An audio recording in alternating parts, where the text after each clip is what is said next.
is where MAGA comes to talk, and of course I'm setting up here. I am at the radio station today. Okay.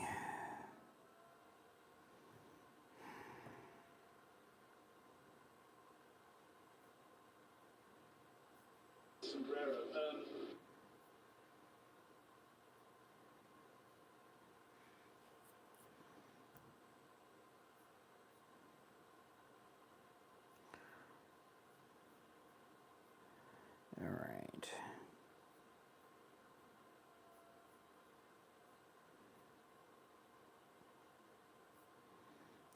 I'm still setting up. You said that the president's joking, but Hakeem Jeffrey says that these meetings were racist. What's your response to that?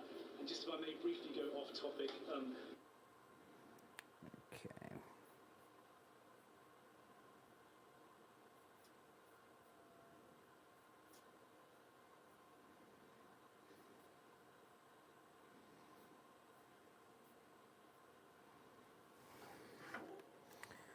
All right.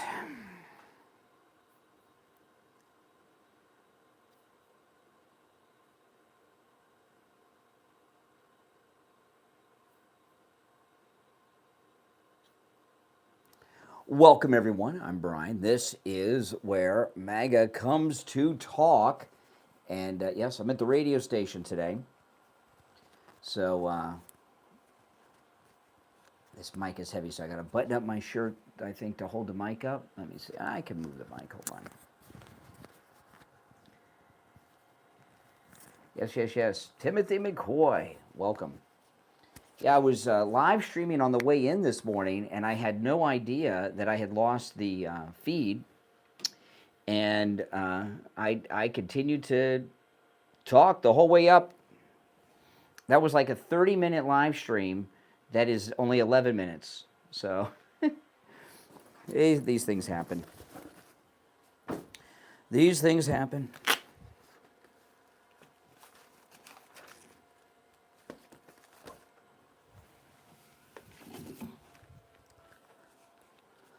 I'm at the radio station today, so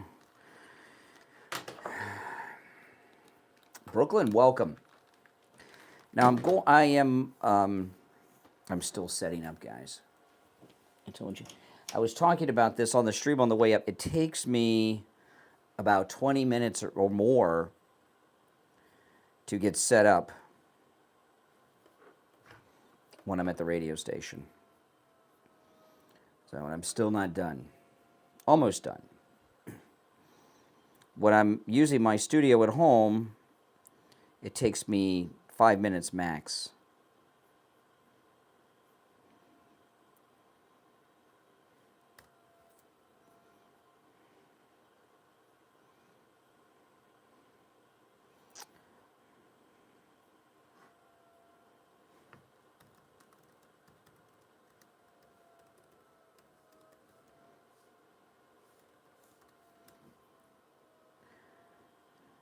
Now, even though I don't have the green behind me today, if you want to hear the callers the best and you want to see and hear the audio and video that I share, you're going to want to go to the main stream, which I am going to link up in the description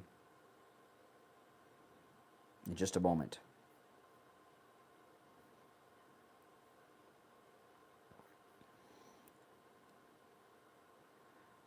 Okay.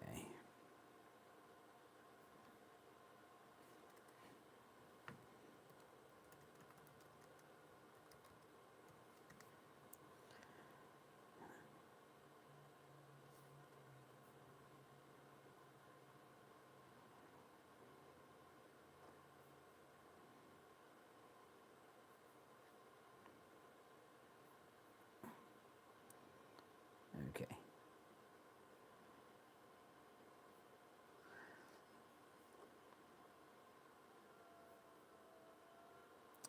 All right, so the link to the main live stream, which I'm going to start in a few minutes, is linked in the description. So if you want to catch everything, that's where you want to go. Oh, I got to fix something here.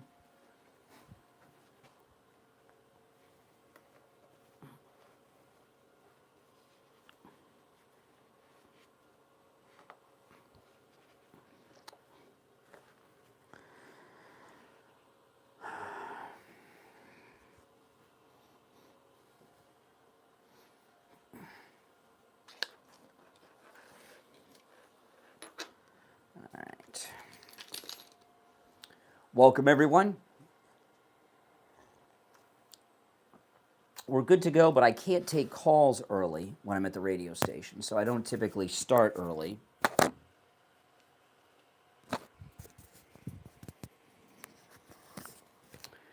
Welcome, everyone. If you're new, this is where MAGA comes to talk. When I open up in about 10 minutes, I'm going to go over how President Trump has turned the world up freaking side down.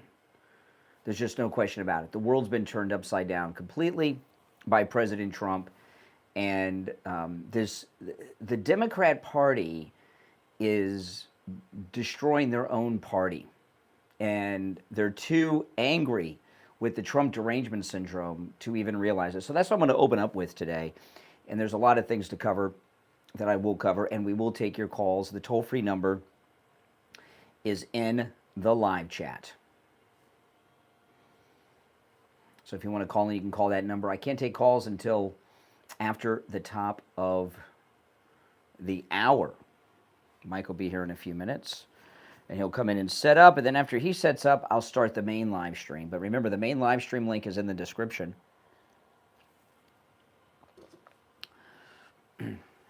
And guys, don't forget to go to mypillow.com and use my promo code Kane. Tomorrow, which is Friday, is when I'm going to have my meeting with My Pillow. You know, My Pillow has is sponsoring the expansion of everything I'm doing. The extra hour in the morning that I've been doing. I can't do it today because I'm at the radio station, but the expansion of the show in the morning, my afternoon show that I've been doing, and my weekend program sponsored by My Pillow.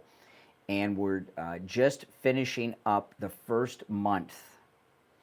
So go to mypillow.com, use my promo code Kane at checkout, Kane, and let Mike Lindell know that his support of the expansion of the program is money well spent. Okay, so you got to use promo code Kane at checkout, Kane at mypillow.com, and then tomorrow when I get off the air and I have my my meeting, I get the report. I'll know if they're going to continue supporting all that. It's all based on your. I got to turn the air down. All based on you using the promo code Kane at checkout, Kane at mypillow.com. Wow, it's 77 degrees in here. That is too hot. I put it down to 72. Because I'm around all this equipment, it's even hotter where I'm at than it is in the rest of the place. Welcome, everyone.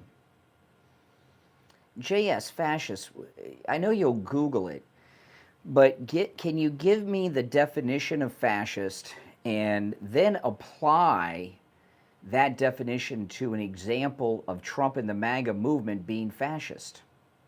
Does that make sense? Not just the definition of fascist. JS, give me the definition of fascist and specific examples of what President Trump and the MAGA movement are doing that fits the definition of fascist. And I'm talking about like the Webster's Dictionary definition of fascist, not the MSNBC definition. I'm curious, aren't you guys? Define fascist and then specific examples of what Trump and the MAGA movement are doing that is fascist. Good luck. May, welcome as a new member to the channel. Awesome, awesome. Thank you, May, for joining. Yes, liberals are mental cases, no doubt about it. I have a splitting headache this morning. Maybe this caffeine will help with that, but I have a splitting headache. Jozilla, that is right on the money.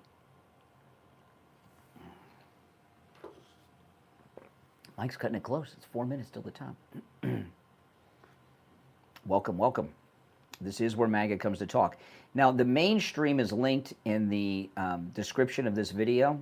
That's where you'll see and hear all the audio and video I play and stereophonic sound, but I haven't started that stream yet. I'll start it in a couple of minutes when we're live on the radio. But if you click it there, you'll see. Yes, greetings, all Earthlings. Welcome.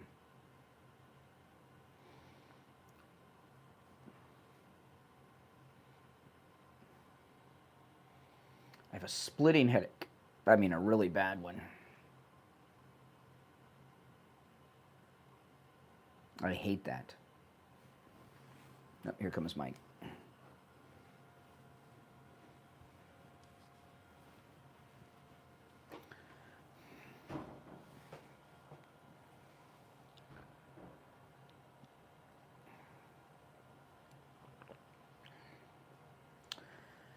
How's it going? All right.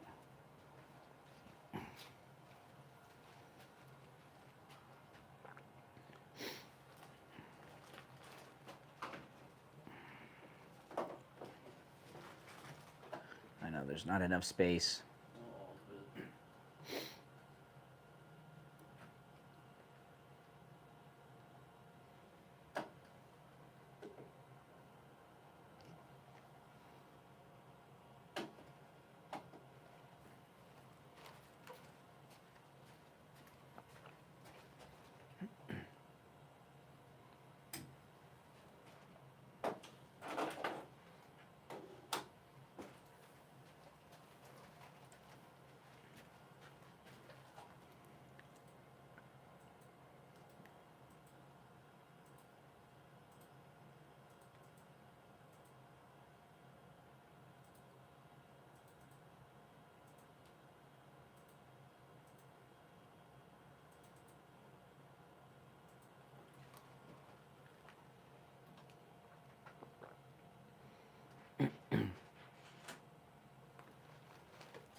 Mic test 1, Yep. 2, 2. There it is.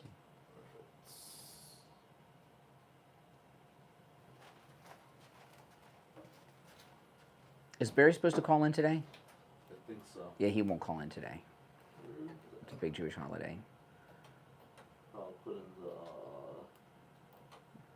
And I'd be shocked if he did. I'll put in his usual Mhm. signal thing.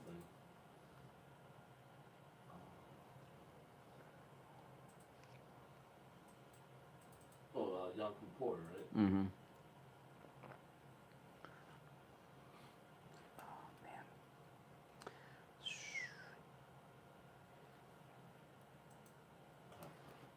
Okay.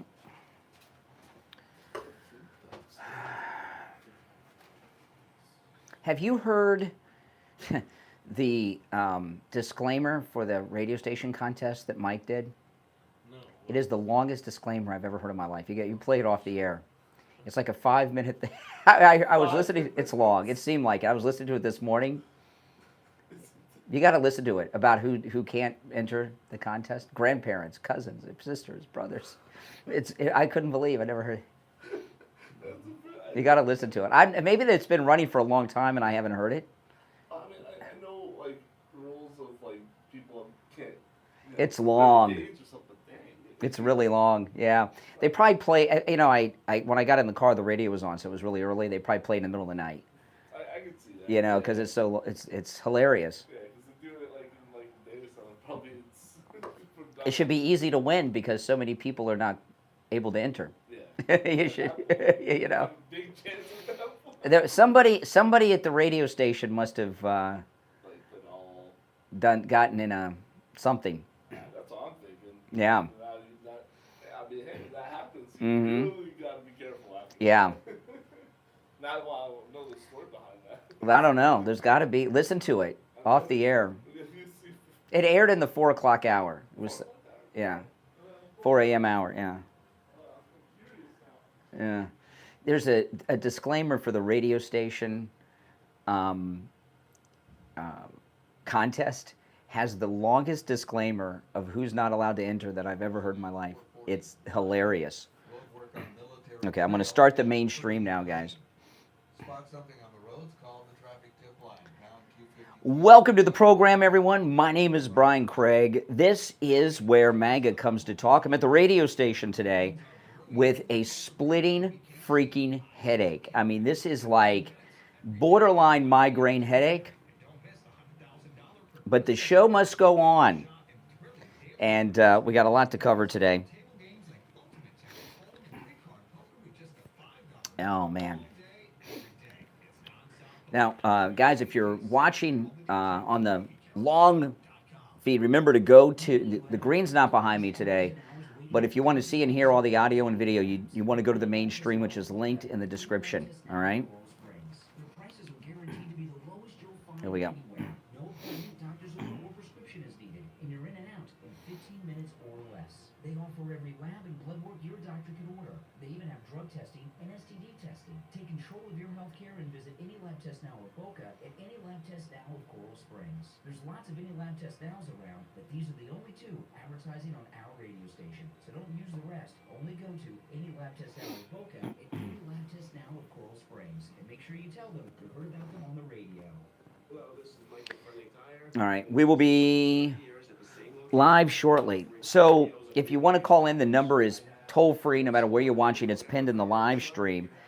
What I have no Tylenol here. There's nothing. I'm hoping the caffeine will help me. It might be a headache from not having my coffee early enough, you know.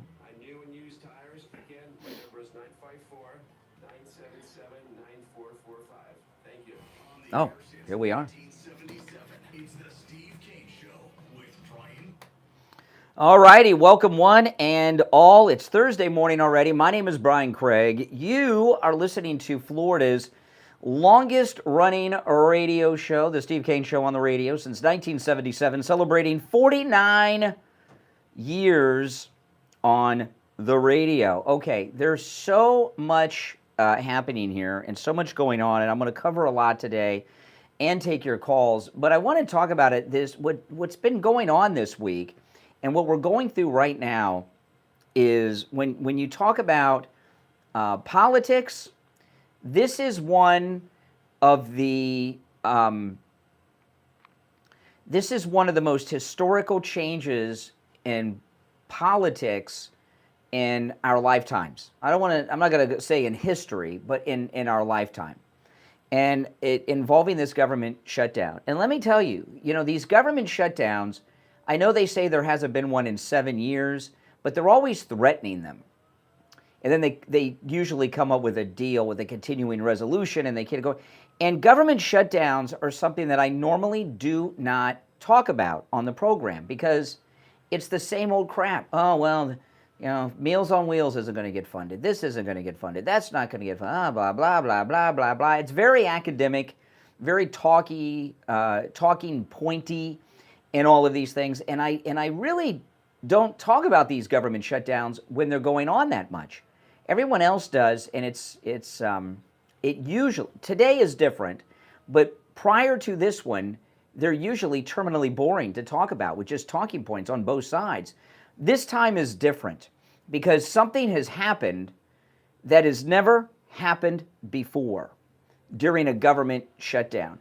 The Democrat Party is about to fade away into non-existence, and I'm going to tell you what that means and what's going to happen and what's going on. But and that's what's different. And the final straw is this government shutdown disaster for the Democrats. It's great for us, but devastating for the Democrats. And I'll explain all of that as I go on. And you're welcome to call in at 1-888-465-2631.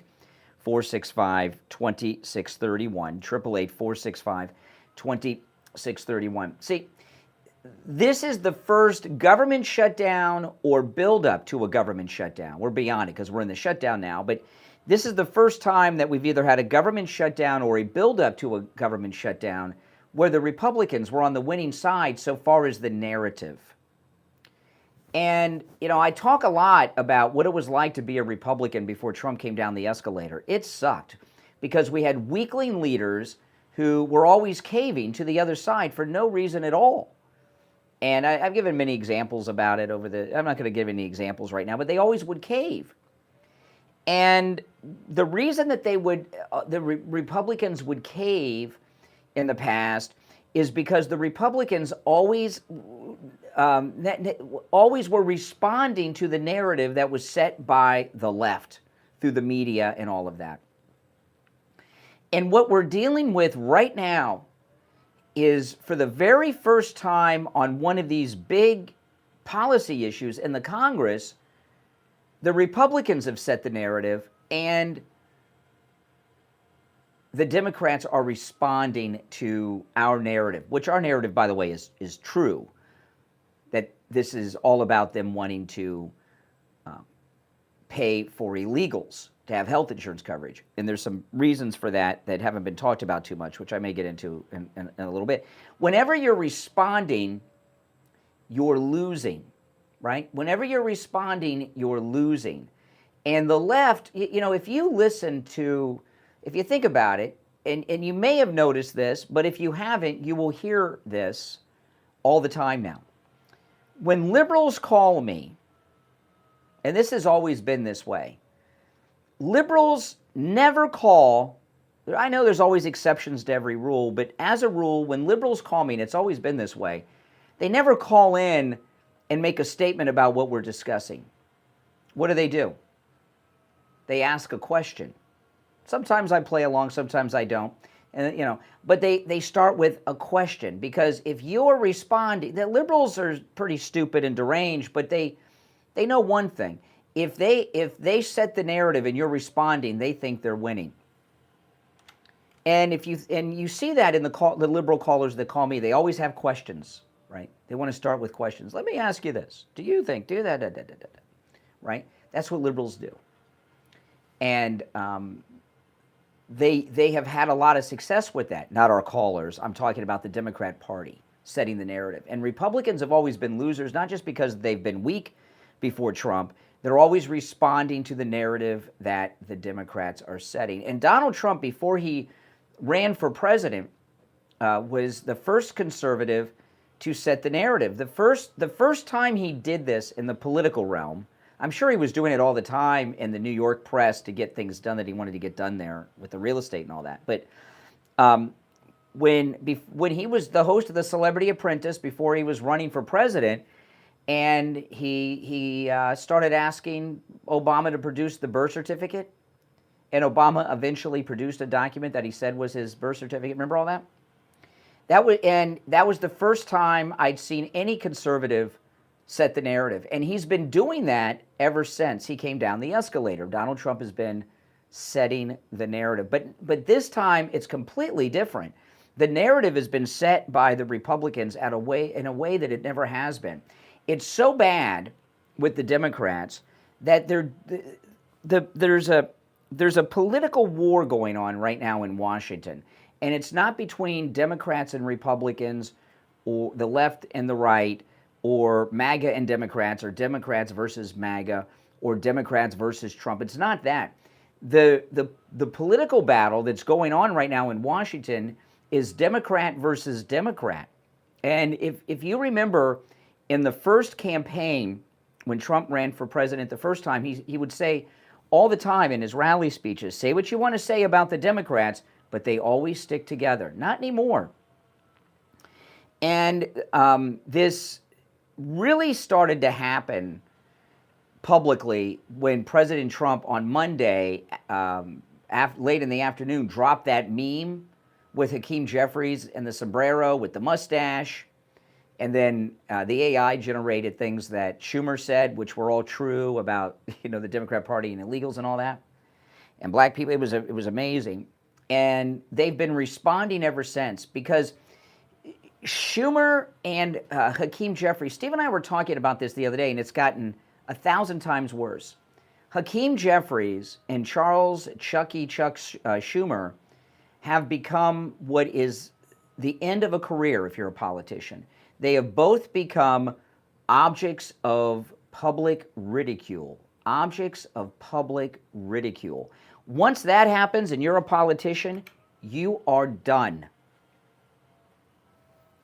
You're done. The textbook example everybody refers to is Dukakis in the tank. And that's kind of like the historical one that people point to. But I've seen it happen many times. President Trump in the first campaign, when he was running against all of those Republicans, remember, was it Lindsey Graham he gave his cell phone number out, and Jeb was the turtle, and little Marco, and all of that. Those are examples of ridicule. And as soon as President Trump started making one of them the object of his ridicule, soon thereafter they were out of the race. right? And Jeb was out when President Trump said, in the first debate, you were next to me. Now you're over there. The next time you're going to be off the stage. Remember all that? Those are examples.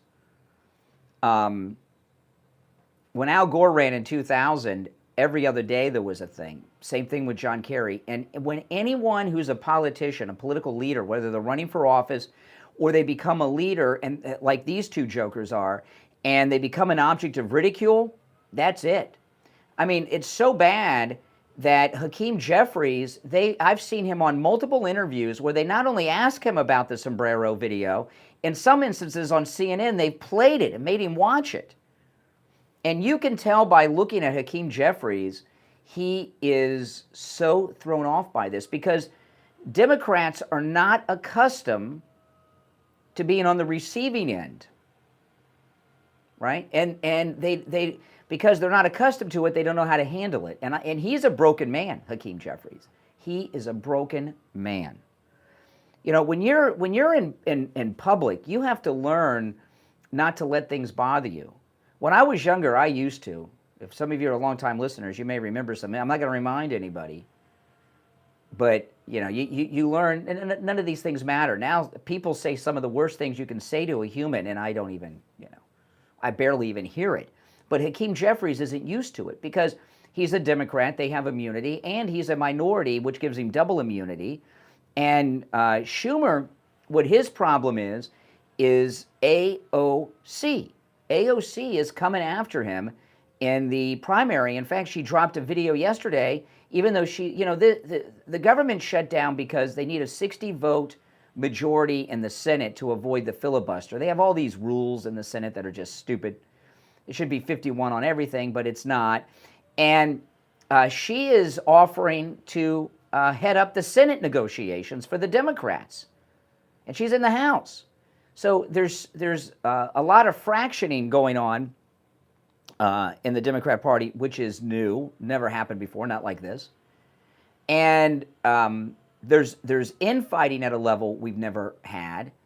And the Democrat Party is about to collapse. Now, if you're on hold, stand by. We'll take our first break of the day. We'll come back with some calls, and there's a lot to cover as far as this goes. If you'd like to call in, the number's toll-free, 888-465-2631, 888-465-2631. It's a toll-free call no matter where you are listening. Are you or someone you know suffering from neuropathy? Then you want to call Lighthouse Medical. Lighthouse Medical is a lifesaver. I'm here to tell you, Steve Kane had neuropathy as bad as you can have it.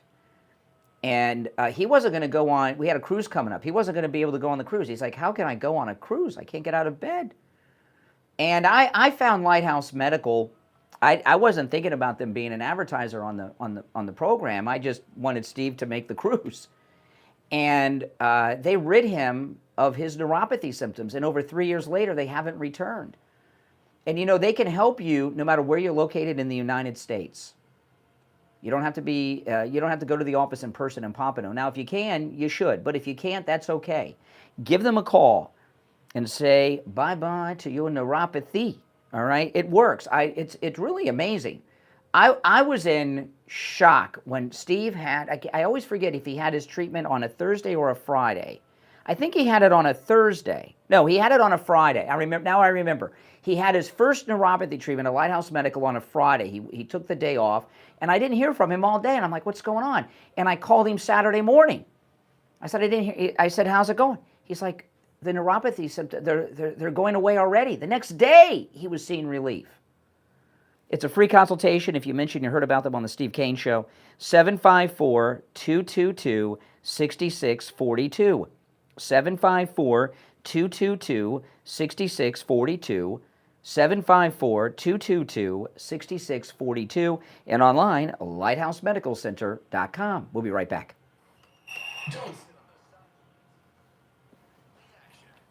All right, if you're on hold, hang in there. We'll take some calls when we get back. I'm at the radio station today, so I can't take calls during the break at the radio station because it'd be on the air, so can't do that.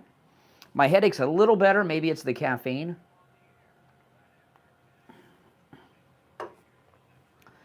but I still have a really splitting headache. Really bad.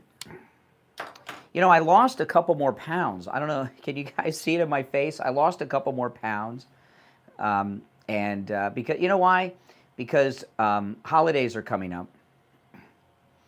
And I have a couple weaknesses around Thanksgiving and Christmas. My favorite food in the whole world is pumpkin pie. I love pumpkin pie, and you can only get it one time a year. So I'm losing a few more pounds so that I could eat pumpkin pie and be back to my ideal weight.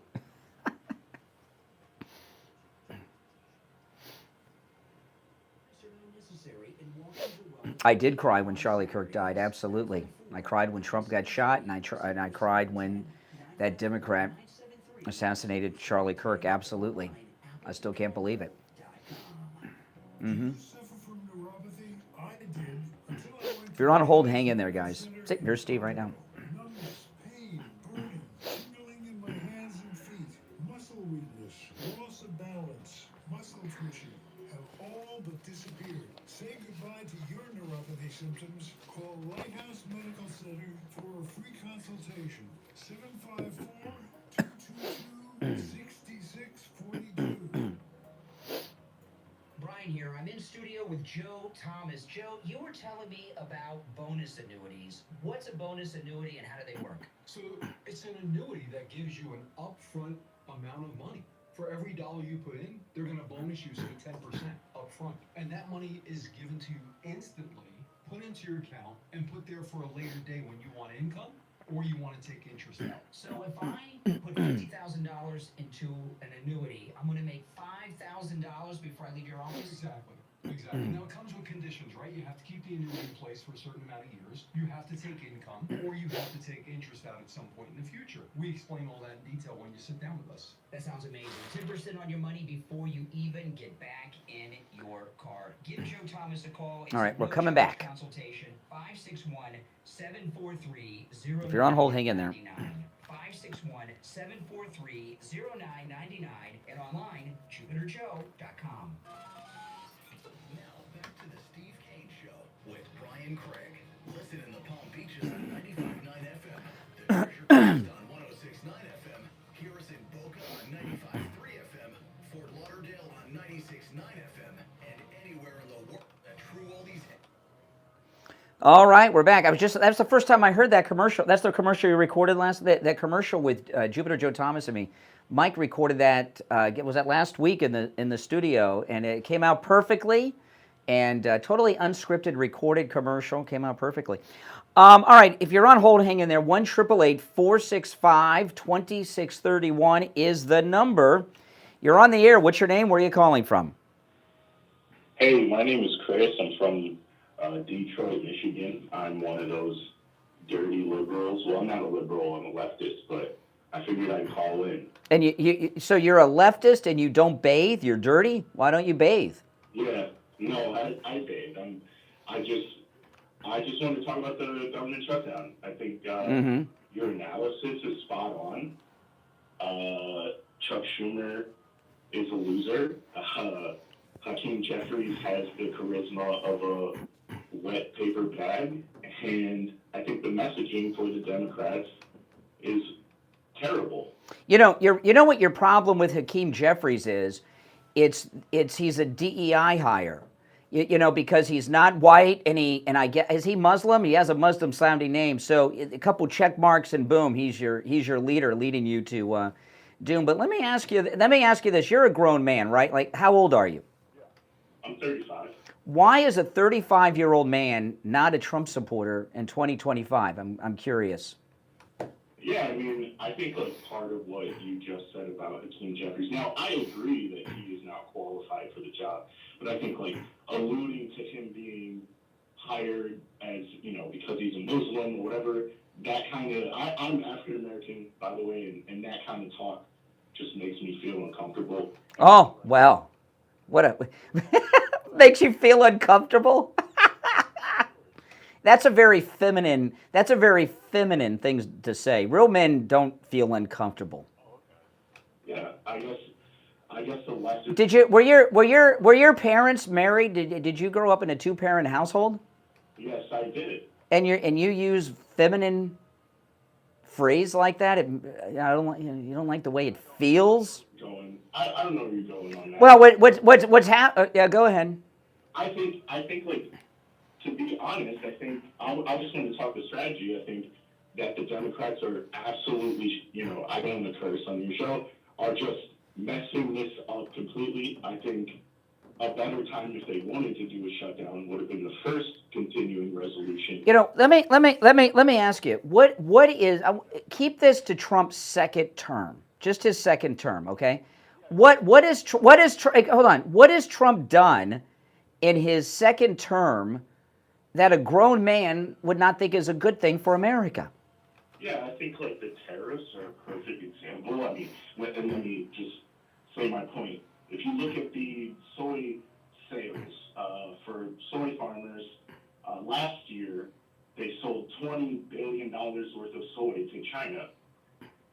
This year, China has reduced the sale of soy to 0 by July. So, that's a lot of money. Our economy is, taking. Boy, this is a bizarre call. I got a man on the line whose feelings get hurt and he's worried about soy. You're calling me from. I mean, you are a living, breathing soy boy. You're a soy boy. You are a meme. Yeah. Are you a proud soy boy? Yeah. Oh my gosh. But hold on a second. Hold on. You talk about these tariffs, okay? Think about this, okay? You're calling me from Detroit. Detroit used to be one of the most prominent great cities in America, and it's gone to crap. And do you know why that is? Why do you think that it used to be a great, beautiful city, and now it's garbage? You would say the liberal leadership and corruption in Detroit. What's happened? No. I'm relating it to what you talked about. Democrats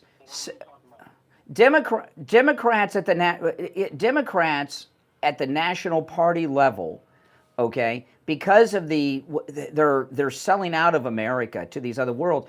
The main industry of Detroit, making cars, was exported. Yeah, was exported to Canada, to Korea, to Japan, and all over the place. And what the tariffs are doing is bringing auto manufacturing back to the United States. Even like Toyota and other foreign companies are bringing. The Hyundai plant in Georgia, where Trump and ICE detained and deported a bunch of Korean engineers who were working on. They weren't just some of them were engineers, and some of them were sweeping the floors. But that's exactly right. The Democrats. You asked, let me answer. Then you can get your point out. The Democrats brought in all these illegal workers, like those at the Hyundai plant, and it shows that the Democrats were bringing in illegals into this country to. They were bringing illegals into the country to take high-paying, high-skilled jobs away that good, hard-working guys from Detroit used to have. Well, before we say Democrats, right? I think there's corruption among all of the politicians. So let's take fair shots at Sean Kemp, who signed off on the Hyundai. Well, he's a corrupt Republican. He's no friend of MAGA.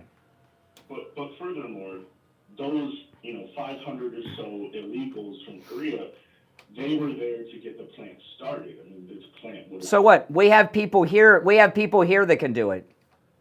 This plant would have generated thousands of jobs for Americans in Georgia. Those people are familiar with Hyundai's processes because they're Korean. Hyundai's a Korean company. They were here temporarily to stand the plant up. They would have went back home. And so we can handle, a couple hundred people coming from Korea to build this plant or help us make the plant workable so that, in a couple months when we... See, this is the problem. See, this is the problem.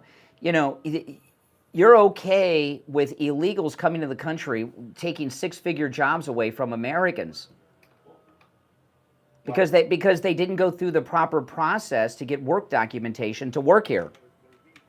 Visas expired. Yeah. There was a process in which they were applying for the visas in our system. Oh my! See, this is the problem. See, if you were calling me like 40 years ago, you'd be on your way to work in an auto plant instead of sitting around in an abandoned city. Listen, I got to run for a break. Welcome to the show. Make sure you follow. All right, and give me a call again sometime. Yes, that'll be your handle on the show, Soy Boy from Detroit, or the Detroit Soy Boy. Well, we'll decide. I don't know. All right, if you're on hold, hang in there. I'm Brian. It's the Steve Kane Show. We'll be right back. It's the Steve Kane Show with Brian Craig.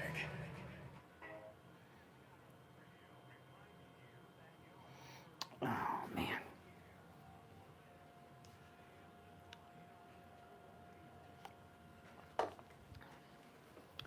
Did you find that that disclaimer I told you about? Yeah. Did you listen to it? No, I have to go to Mike's office.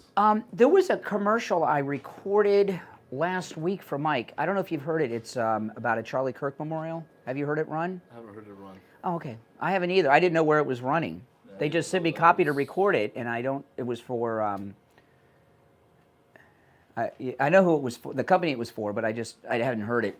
I wanted to find out about the memorial, and I forgot. I lost the copy, and I forgot what I said. Yeah, no, I don't think I've heard that at all. Yeah, it was for a maybe it's not running on the station. Maybe they're using it somewhere else. Maybe. It was for America Strong Storm Doors Company. No. Okay. I feel like I would know this, but if I heard it. The reason is I want to know where. I'll ask Mike. I'll ask about it because I wanted to promote that thing online, and I I wasn't sure where to send people. Yeah, I'll ask him. We'll figure it out. Yeah. No, someone's doing a memorial for Charlie Kirk in Florida, like building a memorial, and they had me record a commercial that's running on a bunch of radio stations, and I don't know, I couldn't remember the website address.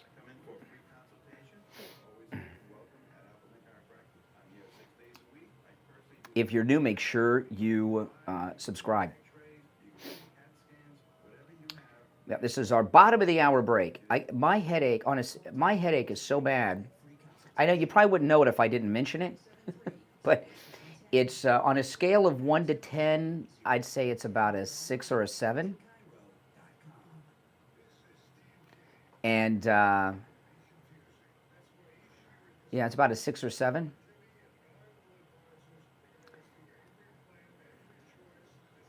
But the show must go on.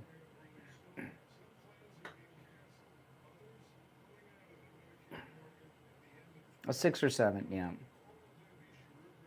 A 10 being like so bad I got to go to sleep. It's really a bad one. It's a bad one. And I got 2.5 hours left on the air, and then I got meetings after. Ugh.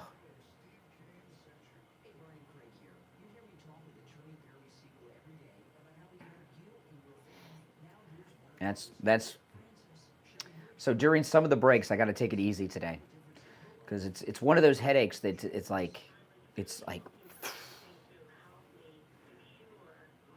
that's life in the fast lane, guys.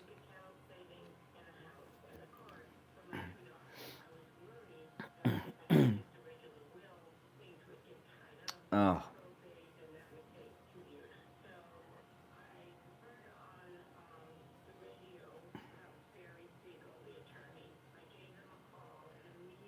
No, I'm not going to take drugs. I don't think so. If you're on hold, hang in there.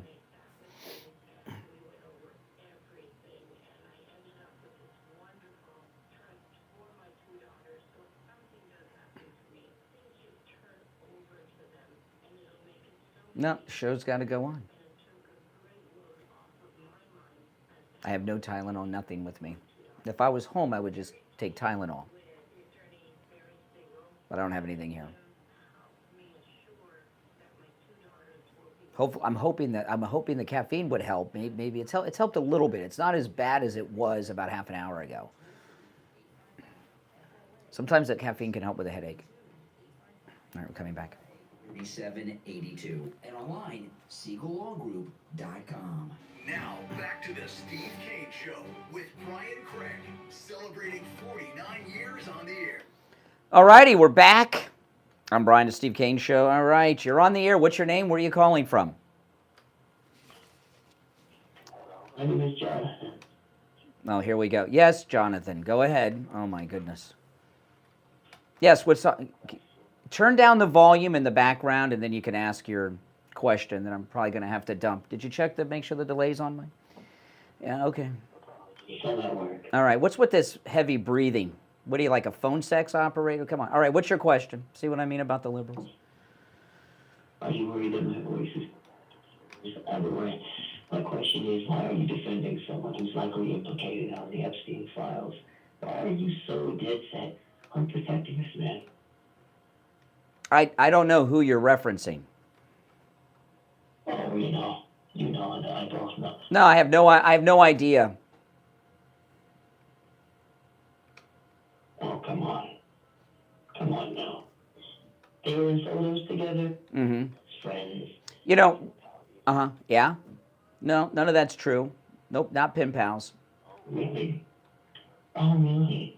Why is he so scared of these files then? First he said there were files, then there were... You know, for a man, I don't know, well, a man, I'm not sure you're a man, but, for someone this is a very interesting call. I love this.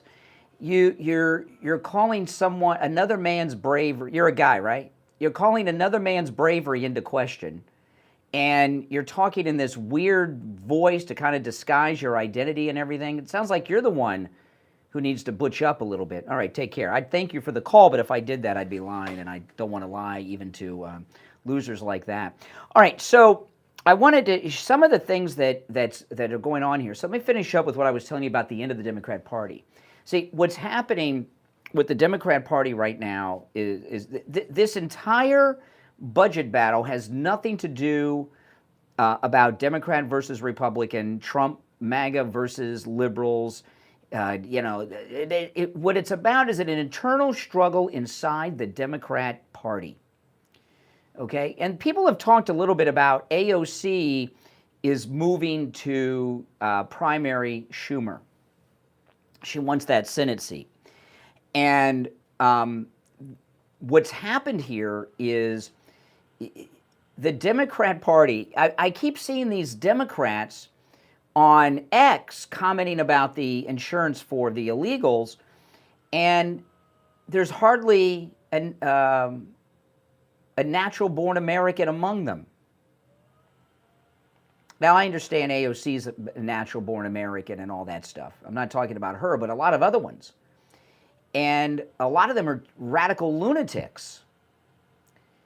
And what happened, the beginning of the end, there were two things the Democrats did that was the beginning of the end of the Democrat Party.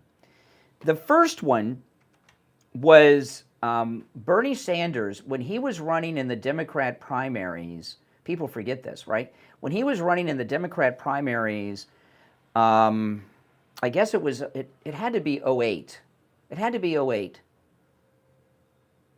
No, I think it was 2012. It was 2012 when Hillary Clinton was running in the Democrat primary, and eventually she won the nomination to go up against Trump. It was 2012. It was that one. And there was a lot of debate as to whether the Democrats should allow Bernie Sanders in the presidential debate, because he's not a Democrat, he's an officially registered Democratic socialist. See, sometimes people are of a third party in the Senate. They're of a third party or they're independent. They're non-party affiliated, but for the purposes of the Senate votes, they caucus with a certain party. Like Joe Lieberman left the Democrat Party. There were a couple of others and became independents, but they caucused with the Democrats, so their vote went towards the Democrat majority, right? That's happened forever. But they let Bernie Sanders into the presidential primary debates, who was not a Democrat. He was a Democratic socialist. And that's when they got in, the Democratic socialist. There's a video, I'm going to show it to people that watch me on YouTube in a little bit, maybe during one of the next breaks, of Bernie Sanders with AOC putting his hands on her, and she does not like it.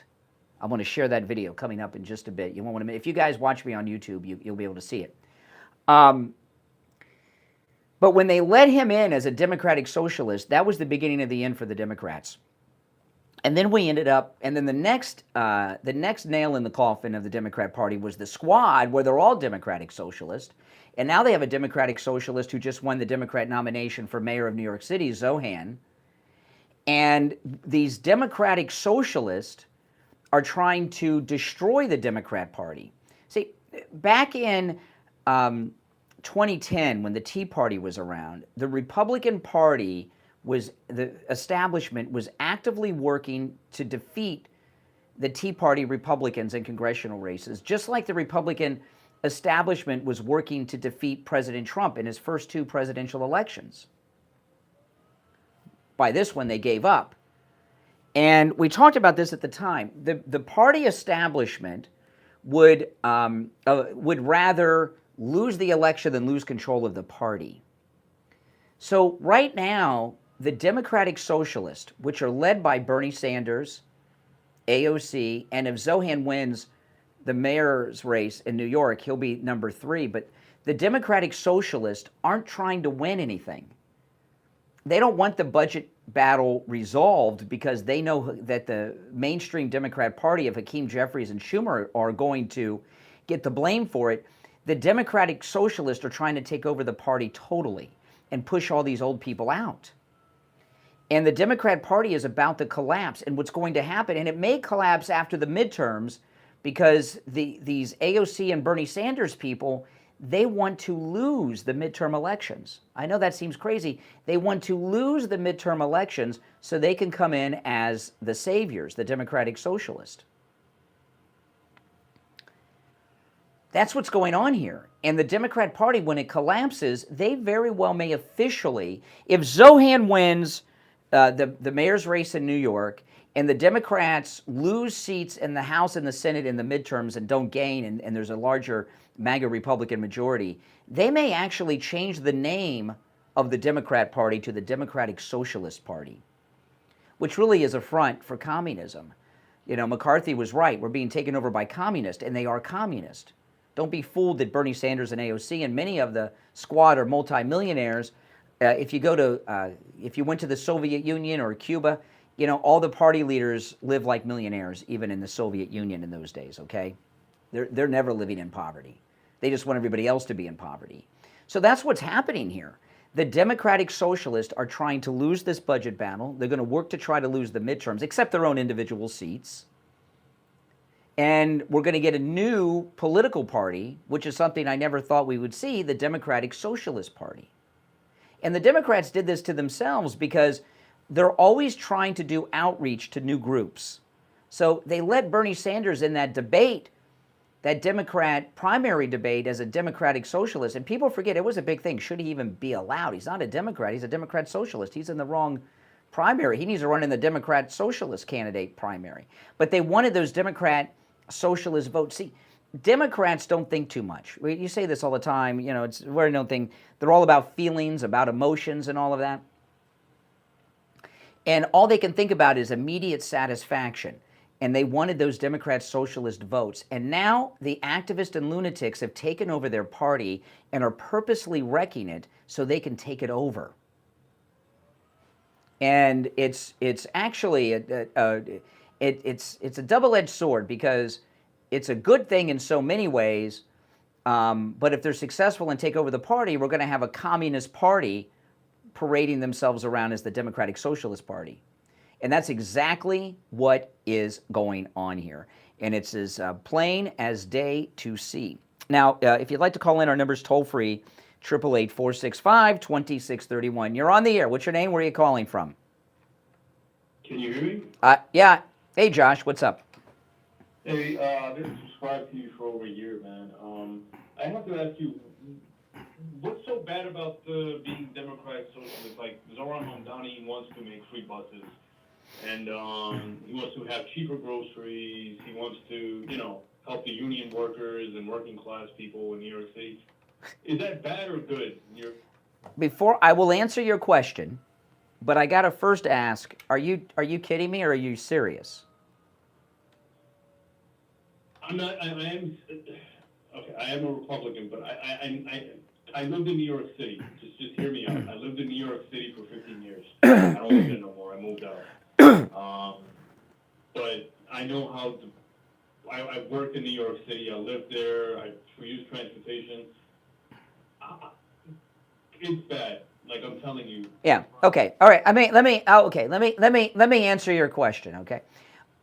See, all these things that Zohan Mamdani's talking about, making the buses faster, free buses, free this, free groceries, free rent, free.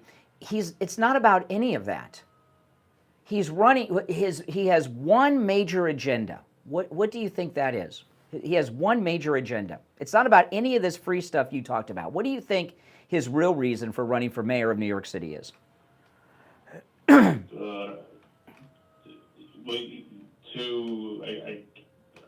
You said it earlier, Democrat socialism. Nope. Zohan Mamdani is running for one reason and one reason only. He wants to do to New York City what they did to London, England. He wants to Islamify it. This is about an Islamic takeover of New York City, our greatest city. Brian, do you think he wants to make Sharia law and bring in Muslim terrorists? No, I don't think he's into Sharia law. He wants, terrorism? No, I didn't say that. No, I didn't say he's a terrorist. He wants to. No, what? All right, here we go. All right. See, I had a good ear for that guy, and I said, "Are you serious?" and everything else, and then he's dropping all kinds of words and things we shouldn't say. So if you're on hold, stand by. We'll go to the phones after the break. But what Zohan's plan is to Islamify New York City, and if New York City becomes Islamified by London, like London, it's the biggest domino ever, pushing this country into a direction that may not be able to be stopped. And that's his sole purpose for running. None of this other crap. And you know what? I was going to get into this with this guy, but he dropped like 3 or 4 words that you can't use, so I had to hang up and dump him. That's why you hang up and then hit the dump button. I love when I hear people at other radio stations hit the dump button and leave the caller on. There's, oh my goodness. I love that. But he had an accent. And it was a slight accent. And my guess is it's a Muslim accent that the guy had. I was going to get into that, but he dropped all those words before I could get into that. All right, if you're on hold, stand by. You're listening to the Steve Kane Show, Florida's longest-running radio show. Who am I going to tell you guys about? Oh, I know who I'm going to tell you about. Oh, no, I don't. Yeah, no, I can't tell you about him today because he's off today. I know who I'm going to tell you guys about.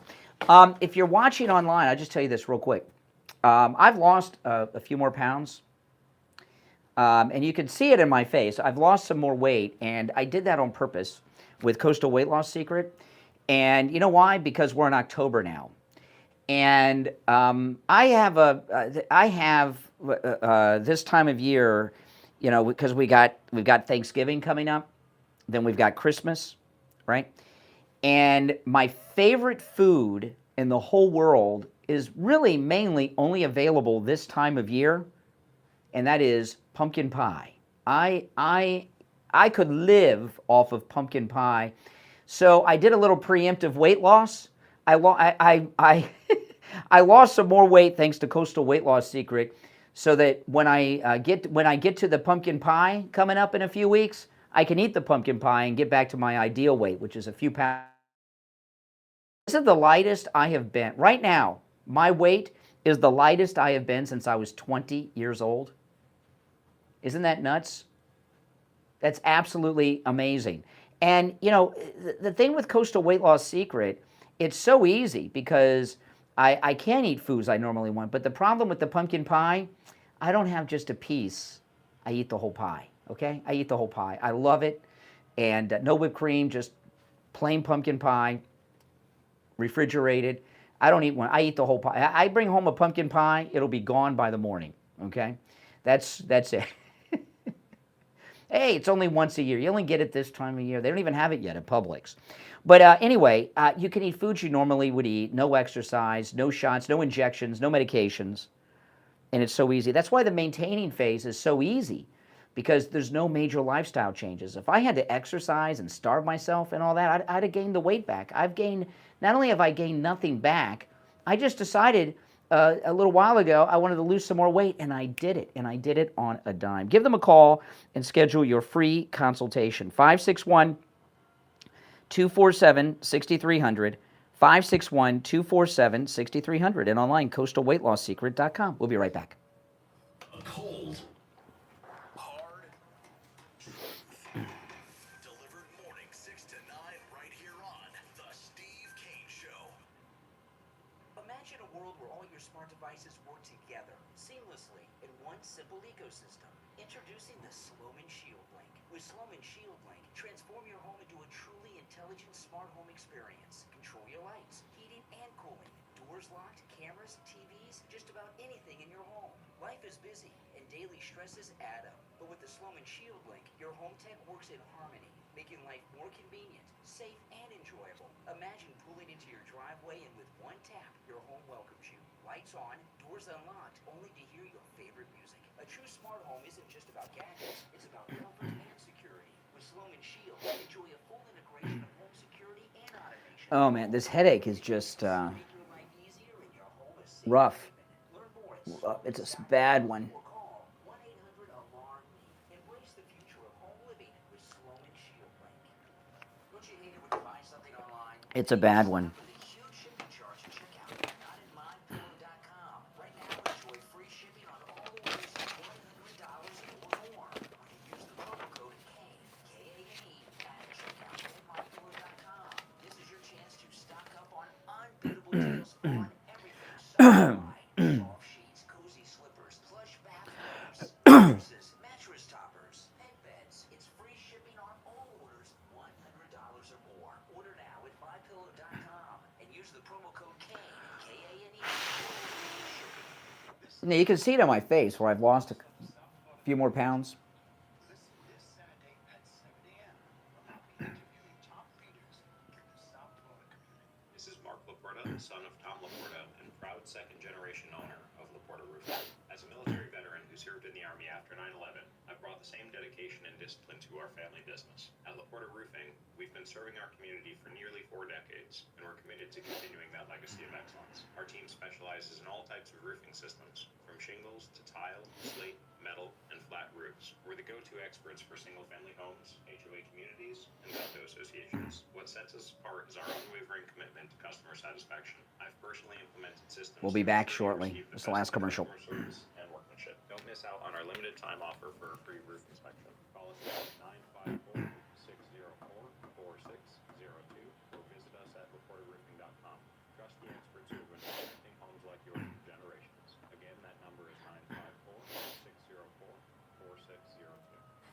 We take on the social justice warriors for breakfast. Now the Steve Kane Show is on the air.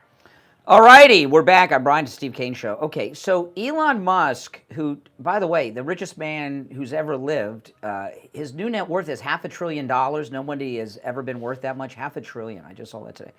But Elon Musk started this latest boycott of Netflix, and I was reading on X. I just saw this on X. It says Netflix has lost $15.1 billion in market value since users began canceling subscriptions in protest of its woke content. Okay, so Elon Musk has a personal gripe with the trans movement because his son story and all that stuff. And Elon Musk posted on X the other day that he canceled his Netflix subscription, and he did it over this controversial transgender show that they have on. And I didn't really think too much about it. I do have Netflix, and I will be canceling it today. And I'll tell you why, okay? I have canceled Netflix so many times I've lost track for different things. And it's usually pretty easy to cancel because I've got so many streaming apps, and Netflix is the worst. They have the least that I want to watch anyway. And I remember I canceled it. I think I canceled it because they made that multi-million-dollar deal with the Obamas and all that. Remember that? It might have been another one. And then Squid Game came out, and I resubscribed because I wanted to watch Squid Game. And by the way, Squid Game Season 2 and 3 suck. Have you seen Squid Game Season 2 and 3? Do you like it? No? I can't get past the first episode. I can't. Of either season, and I tried. But but I'm going to I saw the scene in question from this children's show, this babysitter show on Netflix. Remember that caller that called in earlier in the hour, and he says he's a dirty liberal? I said, you don't be. I felt dirty. Well, I felt like this. It's a scene in a hospital. There's a little girl in a hospital bed. I guess it's called Babysitter something is the name of the show, and the babysitter's next to her. I don't know where the parents are. And the nurses and doctors keep coming in and calling her a he because that's what they are on the records. And the camera, you see the child who is a child that's got to be like 8, 9, 10, who's, I guess, become a girl. And they're getting more and more uncomfortable and upset. And the babysitter's getting upset as another person comes in and calls her a him and all this stuff. It is one of the sickest things I have ever seen. It is so, and it's not just because of the politics. It's because it involves children. It is, and I'm assuming the show is for kids. I'm not going to play it on the show for a couple of reasons. One, it's one of those things you don't want to see. It is really, really sick. I'm trying to think of an equivalent to it, but I can't think of anything offhand. But I felt dirty. It is really that bad. And when I first heard about Elon, I don't really pay much attention to what Elon Musk says anymore. After what he did to President Trump, and all this, it's just, it's disappointing, and I haven't paid much attention to him. And when I heard he was boycotting Netflix, I'm like, I know my wife and I talked about it yesterday. I remember a couple weeks ago, I was going through Netflix on a Saturday or a Sunday. I couldn't find anything to watch because it's all crap. There's really not a lot there. And but this is one of the worst things I have ever seen in my life. And I'm going to have my wife cancel it today. I mean, there's no reason anyone should be paying for this kind of programming. It is sick and twisted and perverted and inappropriate, and no one should be supporting Netflix with this crap that's there. It's really bad. I mean, it's really bad. It's not just something with, I have no problem with transgender people. I've been around, we used to have, unfortunately, they went out of business. We used to have a dinner theater in the 90s that advertised on the program that had female impersonators. And they were like top-level female impersonators, the kind that could get a guy in trouble like some of those actors got in trouble with in Hollywood a couple times. And there's nothing wrong with female impersonators, and I don't probably, but when they're selling it to children, consenting adults is one thing. When they're selling it to children, little children that are 10 and under, that's when it gets in the sicko category, right? And what's scary about it is for something to get made like that and then put on a platform, it has to go through so many people. You know how hard it is to get a television show or a movie made, even for a streaming service? How many people? So the people that have to, the process it has to go through. There's no one there that says this is insane. This is wrong. They've lost total sense of right and wrong and moral and immoral. And I might have retweeted the scene. If I haven't, I'll retweet it. I'll look for it and retweet it. I'm not going to watch it or play it. You can make the choice. I would recommend not watching it. It's one of those things you can't unsee. And and people that don't have children, you may not get that same feeling. But when you have kids and you see what they're selling, I noticed this when my daughter was in high school. I remember I used to pick my daughter up before she could drive. I would pick her up from school every day. And I know there were a lot of gay kids at her high school. And I saw these two guys. I don't know, they were high school kids, like between 9th and 12th grade. I don't know. And they were waiting to get picked up, and they were sitting on a bench. They both had their shirts off, and they were rubbing all over each other. And my daughter got in the car. I said, those guys are gay? She says, no, that's just how guys are. I said, no. I said, they're gay. Guys don't rub on each other like that and sit on each other's laps and rubbing on their chest. I couldn't believe it. And I would see this all the time. I don't know what was going on at my daughter's high school. It was a very good school, and it still is a very good school. It's one of the reasons we bought our house we're in, because of the schools. But there were so many, and I saw there were more gay people at my daughter's high school than I've seen anywhere outside of like a Pride Fest. You would see, like if you're at Fort Lauderdale Beach, it's Pride Week or something. I couldn't believe it. But then they moved beyond gay into this trans thing, and then sex change operations, and you're making permanent decisions when you're a young child. You think about when you're young. I don't mean just as a child, when you're a young adult, like when you're 18 or above, and you're first out on your own, and you're older now, like you're in your 40s or older. Could you imagine if you made a life-changing decision when you were 18, 19, 20, to permanently change your body in an irreversible way, in a pretty serious way, like having your penis turned into a vagina or something? I mean, are you the same person you were at 18? Can you imagine? And they're doing this with 8-year-old kids and stuff. And it's really bad. So out of all the boycotts that people have been, and you don't hear me talk about this trans thing very often, because I don't, but this one is the worst I've ever seen. And all these past Netflix boycotts have been over just minor disagreements. This is like the real deal this time around. If you're on hold, hang in there. 1 hour down, 2 to go. It's the Steve Kane Show, Florida's longest running radio show. My name is Brian Craig. Our number is 888-465-2631. We'll break for the top of the hour and be right back after this.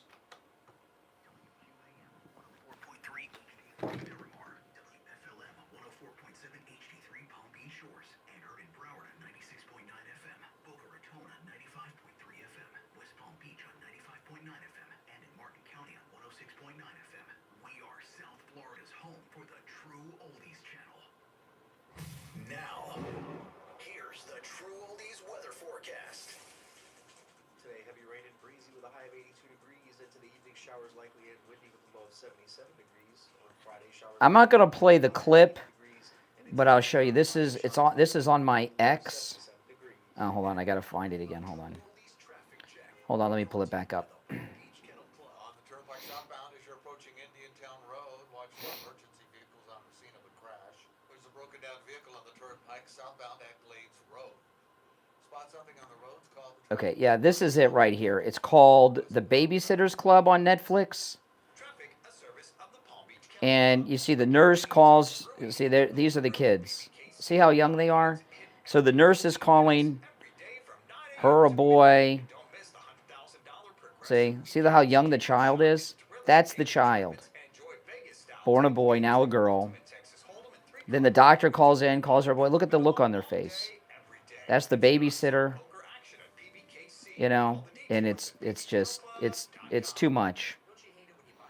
It's just too much. If you're watching on the main stream, you can see it. Those of you on the long stream, the link to my main stream's in the description of the video. Go over there and you'll see. I mean, it's really bad.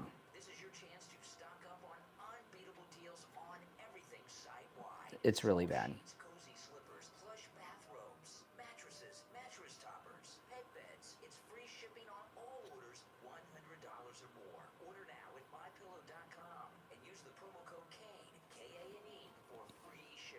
This is Steve Kane.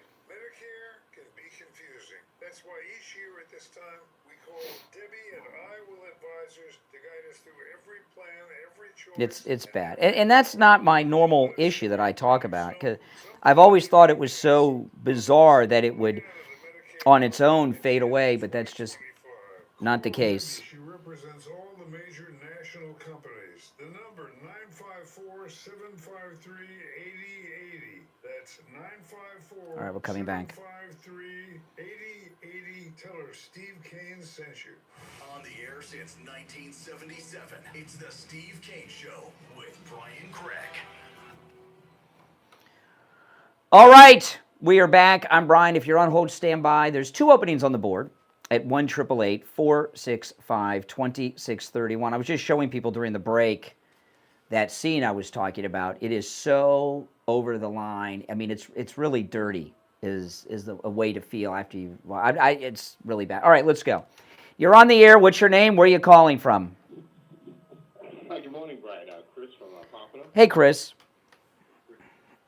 Good morning. Yeah, that's always been a sore spot with me, how, Democrats have really, since the inception of this Department of Education, implementing GLSEN and all that, twisting their arm in the early 80s, and gone down straight to the kids. They've gone from the colleges straight down to the elementary students. But this latest thing, because it'll get bad tonight. If you think this is bad, it's going to go from bad to worse.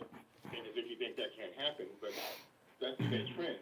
This New Jersey, whatever person that's running for governor, a female, she already wants to take the more parenting away from the parents and not let their kids opt out the. Well, let me tell you how this happened. All this trans stuff. Gay activism has been a big business. It was really booming between AIDS and all this stuff. And while there's no cure for AIDS, there's treatments now. It's not a death sentence like it used to be, and the gays have achieved everything they went after, right? There's no right that the gays were after they haven't gotten now. They were in the military, they got married, everything. So these gay activist organizations have 6, 7-figure, 8-figure earning people. There's a lot of money to be made in it. And instead of closing up, they became transgender activists. And that's how this has all happened, man. And it's almost 50 years now, and and they won't stop. And they have a lobby, and they have a seat at the Democrat table. And I hate the government forcing their arm on this, but that's your callers are calling and all that. The only reason that they're sticking to the Democrat Party is because of this activism and this whole gay thing. And they use their mediums. It doesn't matter if it's Rachel Maddow and her chair or some comedian or Hollywood types. And there's too much control and power, and they just have to stop. They're miserable, and they're continuing. Well, if somebody is a grown adult and they, and they want to have this, there used to be a process. Okay, sex change operations have been around since the 50s, and the way it worked up until recently, and up until, when I say recently, up until, say, the last 10 or 15 years, you couldn't just go and get a sex change operation. You had to live as that other sex for a year minimum before they would even do the surgery, with all kinds of. Now, it's like going in and getting a boob job, getting a sex change operation. And it's horrible. I wish people really, instead of having an automatic bias because of what they represent, because you said it well yesterday, your lifestyle, like me, I always support conservatives because I support the military. And same thing, Steve always says, if you have skin in the game. But this is ridiculous, that what they're doing to society. And it has to stop, especially as it gets to the children, people under 18. Let the parents raise raise their kids and stop bombarding them using the long arm of the government to ruin their lives. Yeah, that's exactly right. All right, appreciate the call, Chris. All right, you take care. All right, let's go. You're on the air. What's your name? Where are you calling from? Yes, it's Steve from Boca, Brian. All right, Steve, what's up? Okay, so President Trump and the Republicans should come out and say what these Democrats really are. They should come out and say that it's a very large portion of the Democratic Party that are communists. And it's really what they are, Brian. They're not democratic socialists, they're communists. And it would be very smart for people to hear Republicans to identify this wing of the Democratic Party as communists. They call them fascists, they call them Nazis, they call us all kinds of names which are lies. But if we tell the truth, these communists want the violence. They like Antifa. They like the violence. The fellow in Chicago, Pritzker, he wants the violence. All these cities that are trying to discourage Trump from preventing violence want the violence, these blue cities, because they're communists.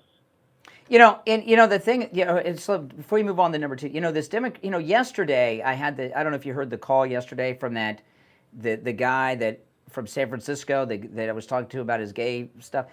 And he told me he was bisexual. And I said, no, that's gay. And he was taken aback by that. What do you mean?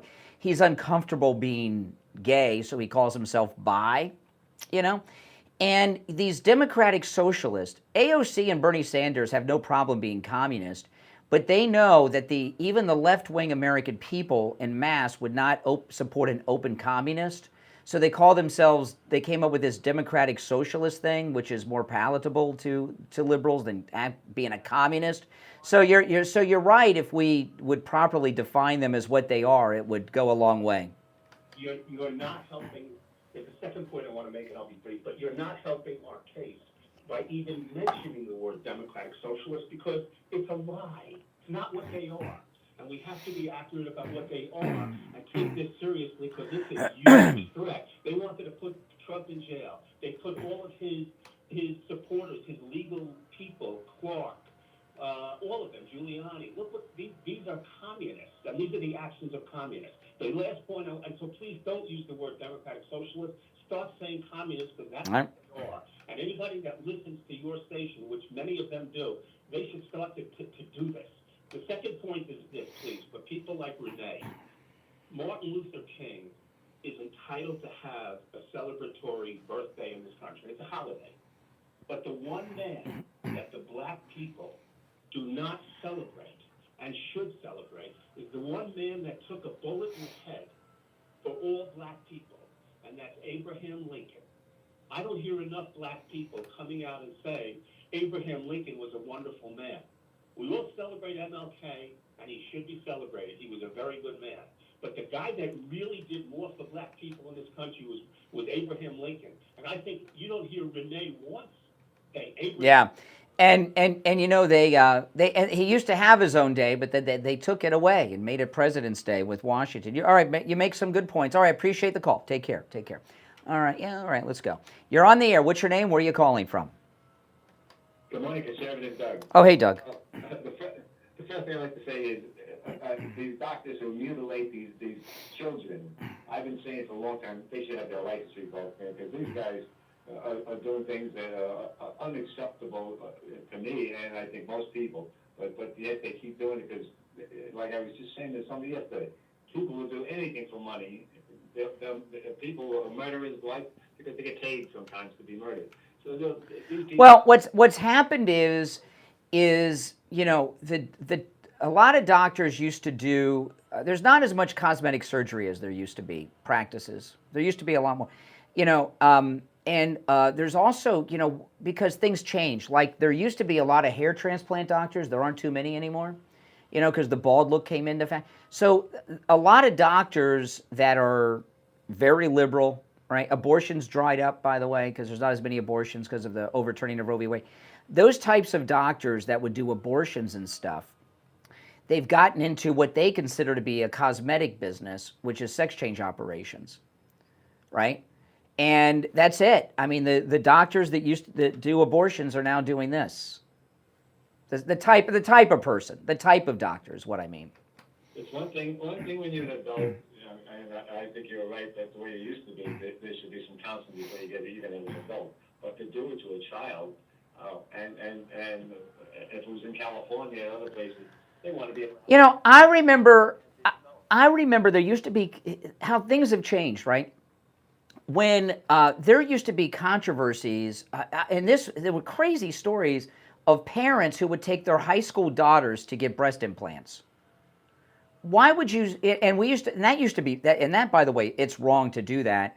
But the controversy, why would you sexualize your child and give them at that age? What are you getting them breast implants for? So they can hook up more and get more? What are you doing? And that's like old school boring compared to what they're doing now. What they're doing now is insane. And this new thing on Netflix, I showed it to everybody on YouTube during the break. I feel dirty watching it. It is really bad. It is the worst thing I've ever seen so far as this trans thing. I canceled Netflix a couple of weeks ago. I just don't watch it anymore. I just thought it was garbage. So I'm glad everybody's starting to walk away from them. You know, but this is just, you know, the society needs to have a fixing. I mean, President Trump applied. We really need a federal law to outlaw all sex change operations on anyone under the age of 18, at least. Really should be 25 or 30, but 18 on, right, boom, federal law. 100% agree with that, man. That would be great. They should put that on the ballot and get that over so that even the Congress can't have anything to say about it. Because this is sick. You know, and then the other last thing, I hear Stephanopoulos talking to the Speaker of the House, Megan Johnson, and telling the Speaker of the House what the Democrats want. Meanwhile, he's trying to tell them, no, that's not what the Democrats want. They want to fund medicine for illegals. And Stephanopoulos is saying, oh no, that's not what it is. Like he knows better than the Speaker of the House. These people are really. Yeah, that's true. All right, Doug. I got to run. Take care.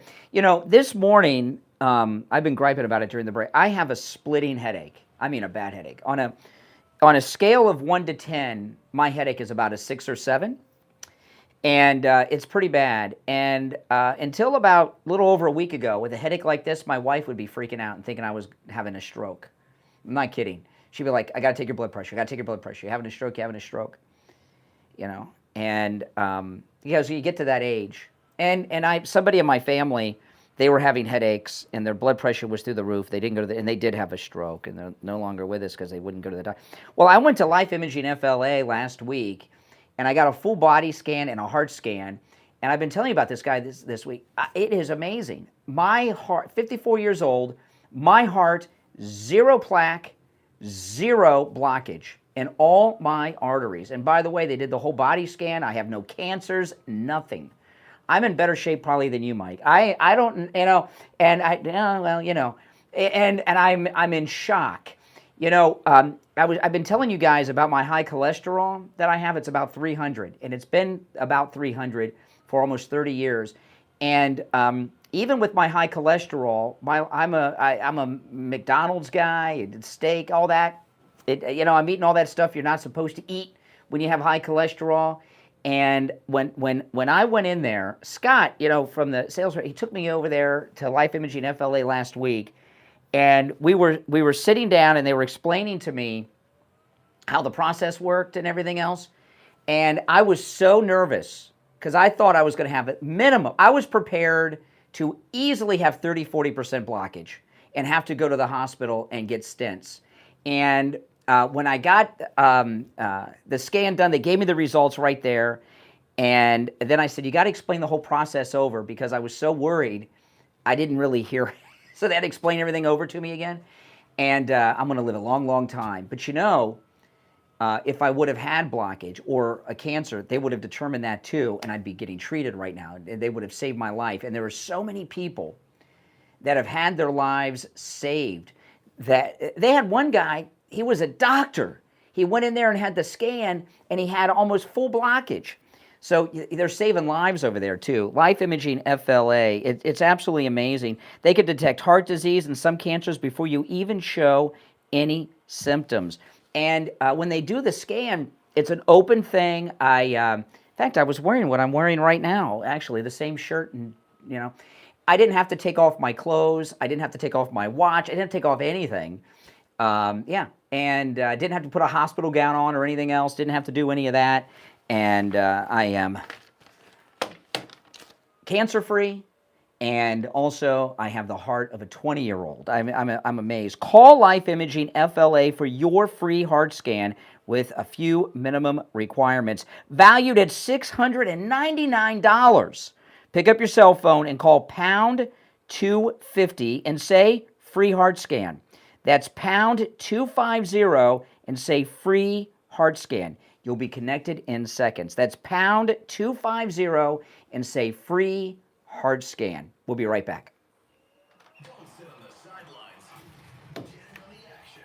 Call the Steve Kane Show live on air now. 888-GO-KANE-1. This is the Steve Kane Show with Brian Craig. On the radio, reminding you that your favorite oldies are back on the air right after 10 a.m. this morning, right here on the True Oldies channel. This is Steve Kane. I want to tell you about my favorite restaurant in all of South Florida, Wings Plus in Coral Springs. Wings just the way you like them.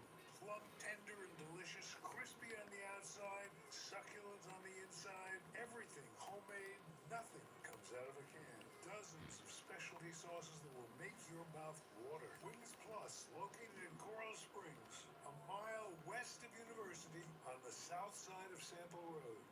Discover a new era of luxury senior living at the Carlisle Palm Beach, the only senior living community in Palm Beach with ocean views. Under new management by Liberty Senior Living, the Carlisle is being beautifully reimagined with resort-style amenities, refreshed apartment homes, and smart living upgrades. Enjoy vibrant wellness through Inspire by Liberty, elevated dining experiences, and a lifestyle designed for connection and ease.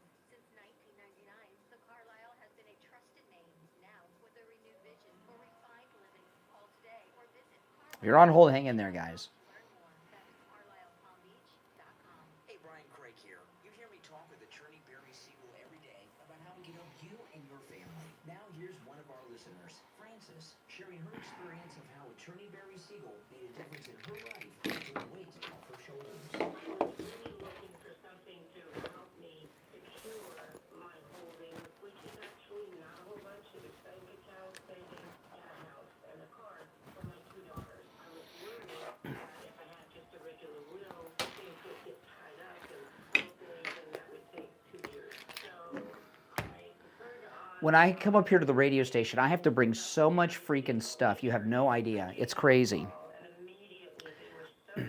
It takes me about 20 to 30 minutes to get set up before the show when I come here. It's a lot. If you're on hold, stand by. I'm going to go back to the phone. I'm trying to take the calls in the order in which they were received.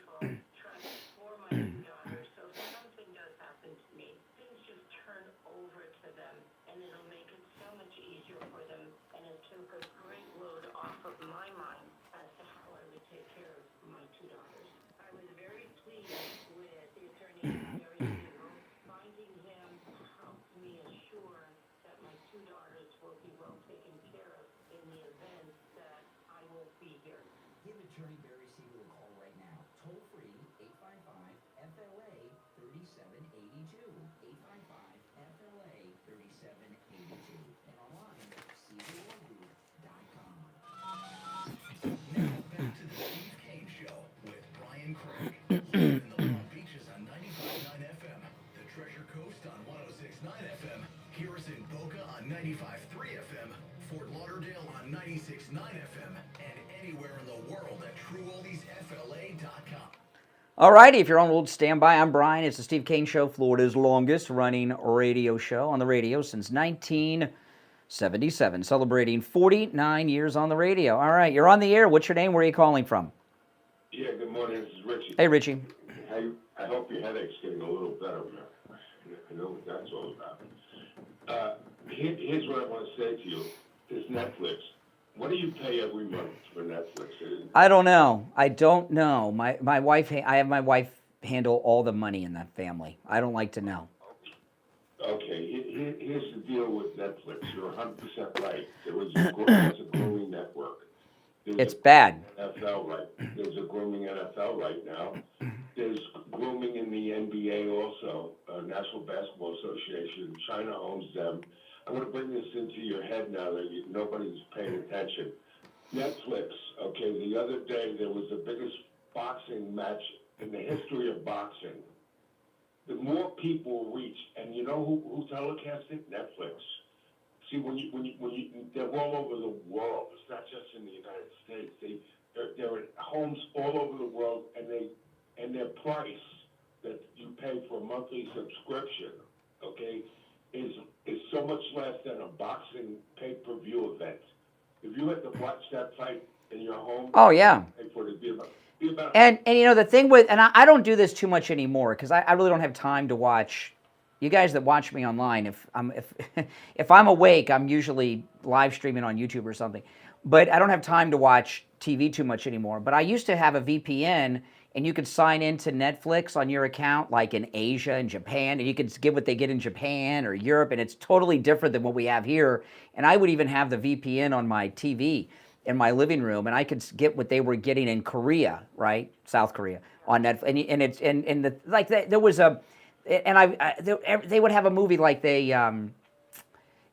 Battleship Yamato. Anybody remember that cartoon from the 70s? They did a feature film. Couldn't get it here. I got the VPN. I pulled it up on Netflix in Japan.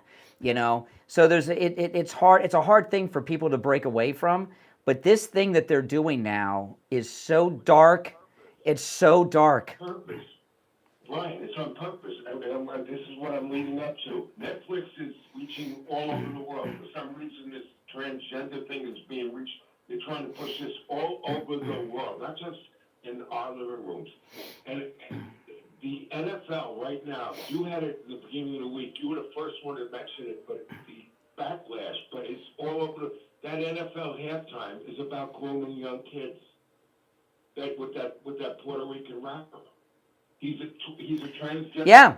Yes. I mean his anti-ICE stuff is the least of his grievances, you know. No, yeah, he's going to come in dresses and everything else. This is a total grooming halftime, and they're spitting in our face. This Netflix is business-wise they're smart because they're getting all the sporting events, and then in their programming is going to be all this low-life crap that they're putting out there with this transgender garbage.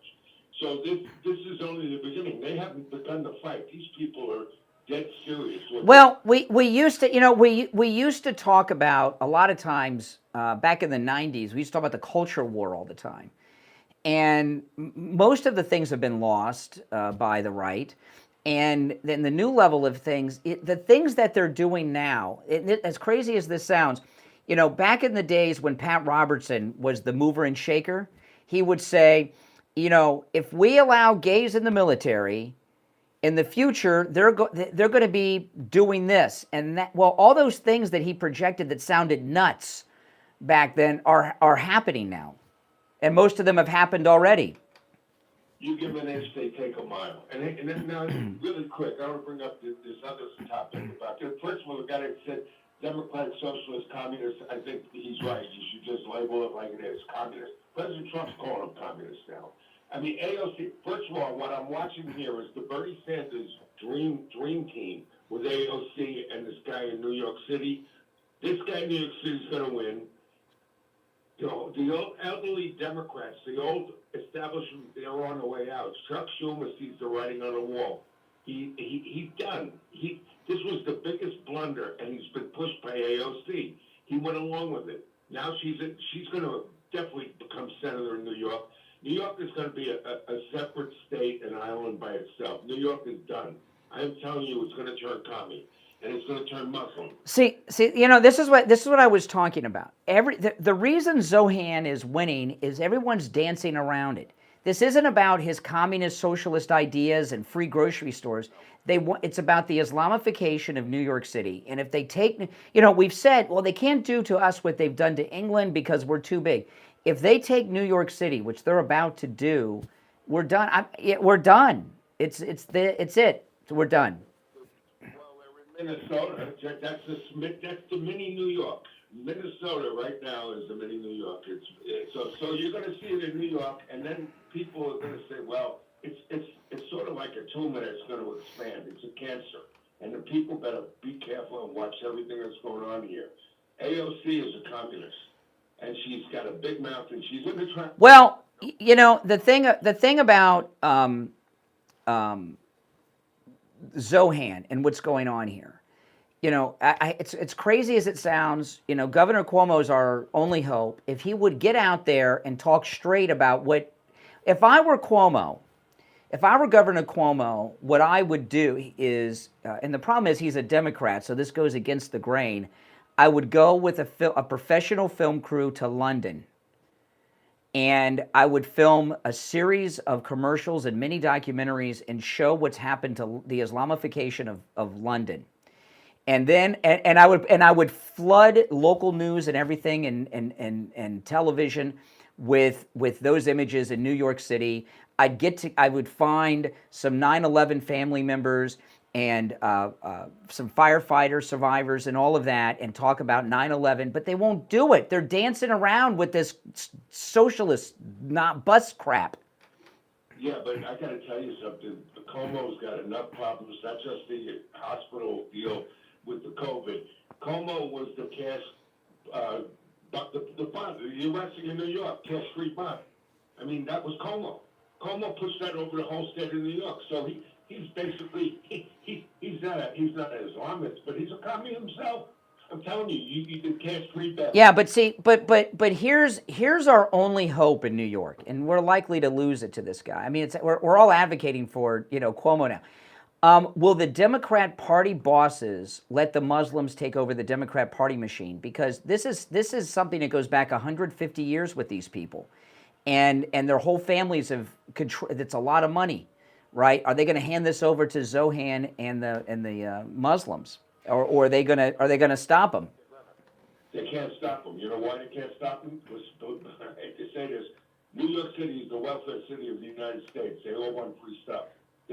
Well, first thing I would do is I would do an entire series of London about how this is going to be New York City, and you know, with Zohan, but they won't do it because he's a Democrat and he can't get himself to tell the truth, and that would scare the daylights out of people. Richie, I'm late for the break. I got to run. If you're on hold, stand by.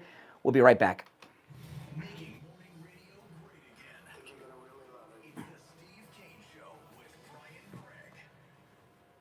Okay, now I'm going to show you guys, if you go to my main stream, if you're in the long stream, go to my main stream. The link's in the description.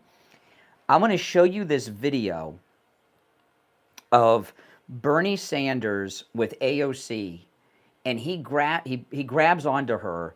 She looks so uncomfortable. Let me know what you think about this. This is nuts. Look at this. Now watch this.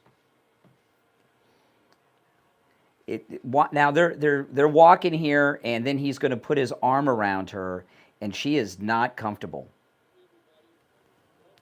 In Washington, D.C., and who did I Watch. Look at this. One of my favorite members of the She's trying to get away. Look at that. One of my favorite senators. Right. Yeah. Does she look uncomfortable there, or what?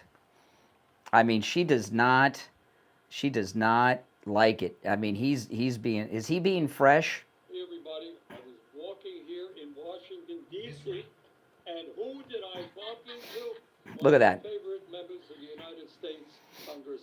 Look at that. He's holding her tight. One of my favorite senators. She's trying to get away.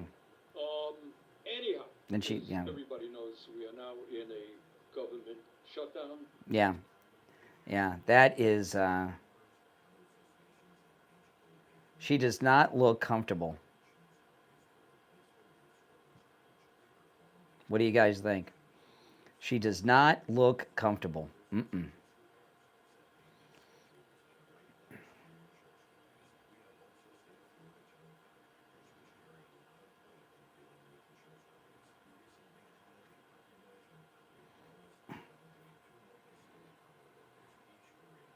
Yeah. It's creepy, isn't it? Yeah, it does. It doesn't look like she likes it at all. If you're on hold, stand by. There's one opening on the board.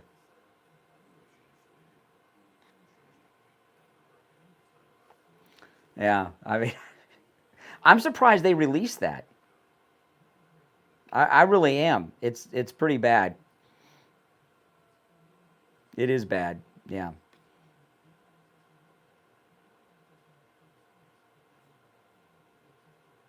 But if Cuomo would do what I'm suggesting, things would go much better for them.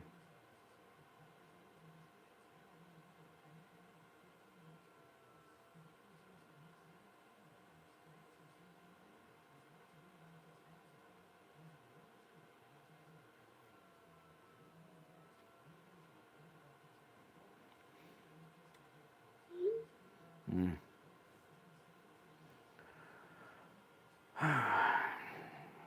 We'll be back shortly.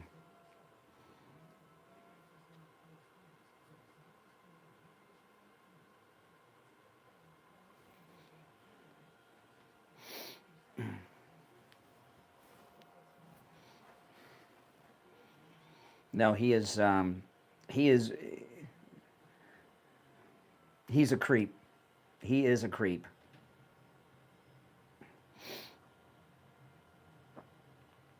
Oh my goodness. I bet he has bad breath too. What do you think Bernie Sanders smells like? What would Bernie Sanders smell like? What do you guys think? Let me know. What do you think Bernie Sanders smells like to AOC there? Do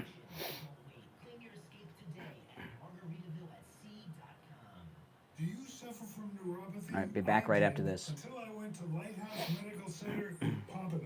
Numbness, pain, burning, tingling in my hands and feet, muscle weakness, loss of balance, muscle twitching, have all but disappeared. Say goodbye to your neuropathy symptoms. Call Lighthouse Medical Center for a free consultation. 754-222-6642. Tell them Steve Kane sent you. Now, back to the Steve Kane Show with Brian Craig, celebrating 49 years on... All right, there's two openings on the board at 1-888-465-2631. You're on the air. What's your name? Where are you calling from? Hey, Brian, it's Mike from Houston. All right, Mike, what's up? Hey, the guy who called in earlier about what was wrong about providing free food and all these other free giveaways, so hand this promise. And, from a humanistic perspective, nothing. But economically, I'll tell them what's wrong with it. Someone's got to pay for it. And the person who picks up that tab is going to be the New York City taxpayer, not already overburdened as it is. If you look at the average New York taxpayer pays about 40% to federal, state, and local taxes. And, down here in Texas, we don't have a state income tax. We've got mud district taxes of about 4%, but, we're taxed nothing. We don't even have that in Florida. We have no state income tax in Florida. In fact, it's in the Florida state constitution that they can't pass it. And DeSantis is going to rid us of property taxes, and he came out with a way to do that. He's going to have the Airbnbs and the snowbirds pay the property taxes. He said, "I can't wait for him." That'll be a lot. That'll be a lot of. I cannot wait. I cannot wait. But this thing about the taxes in New York. Here's the problem New York has. The people that live in New York that had been paying the taxes in the past have exited New York. Even they don't have that many taxpayers anymore. There's really only a handful of people that are paying this city income taxes to fund everything, and they're just not there anymore. They live in other places, however many days a year they have to live, not to pay that city income tax. Yeah, I mean, the people are stupid. They're not going to, they're going to move somewhere else. They're going to figure out a workaround. But my attitude is this: if you really want to provide free food, housing, medical, free bus rides and metro rides, whatever, instead of burdening someone else, why not open up your own wallet, guy, and lead the way? Well, but this is what I told you. Told this caller earlier. all these things he's talking about are just shiny keys for these brain-dead liberals in New York. His purpose is to the Islamification of the city of New York. That's his goal. It's not any of this free stuff or buses or grocery stores, and by the way, the stupidity of this bus thing. He says they go 7 miles an hour. Well, there's traffic. So what's he going to do? Rid New York City of traffic, or what do what's he going to do? He's got to pass the law on traffic. Hey, help me understand something here. So this new Democratic demand for free health care for everyone in the world who is not an American, okay? Yeah. Is that a negotiating point for the budget or continuing? Well, I'll tell you what's going on. I was watching, I played this on my podcast yesterday, which you guys should be tuning into my podcast. It's on my YouTube channel, all podcast players. There was a Republican lobbyist was talking about California. California, a huge percentage of their economy is based on getting reimbursed from the federal government for health care coverage for illegals.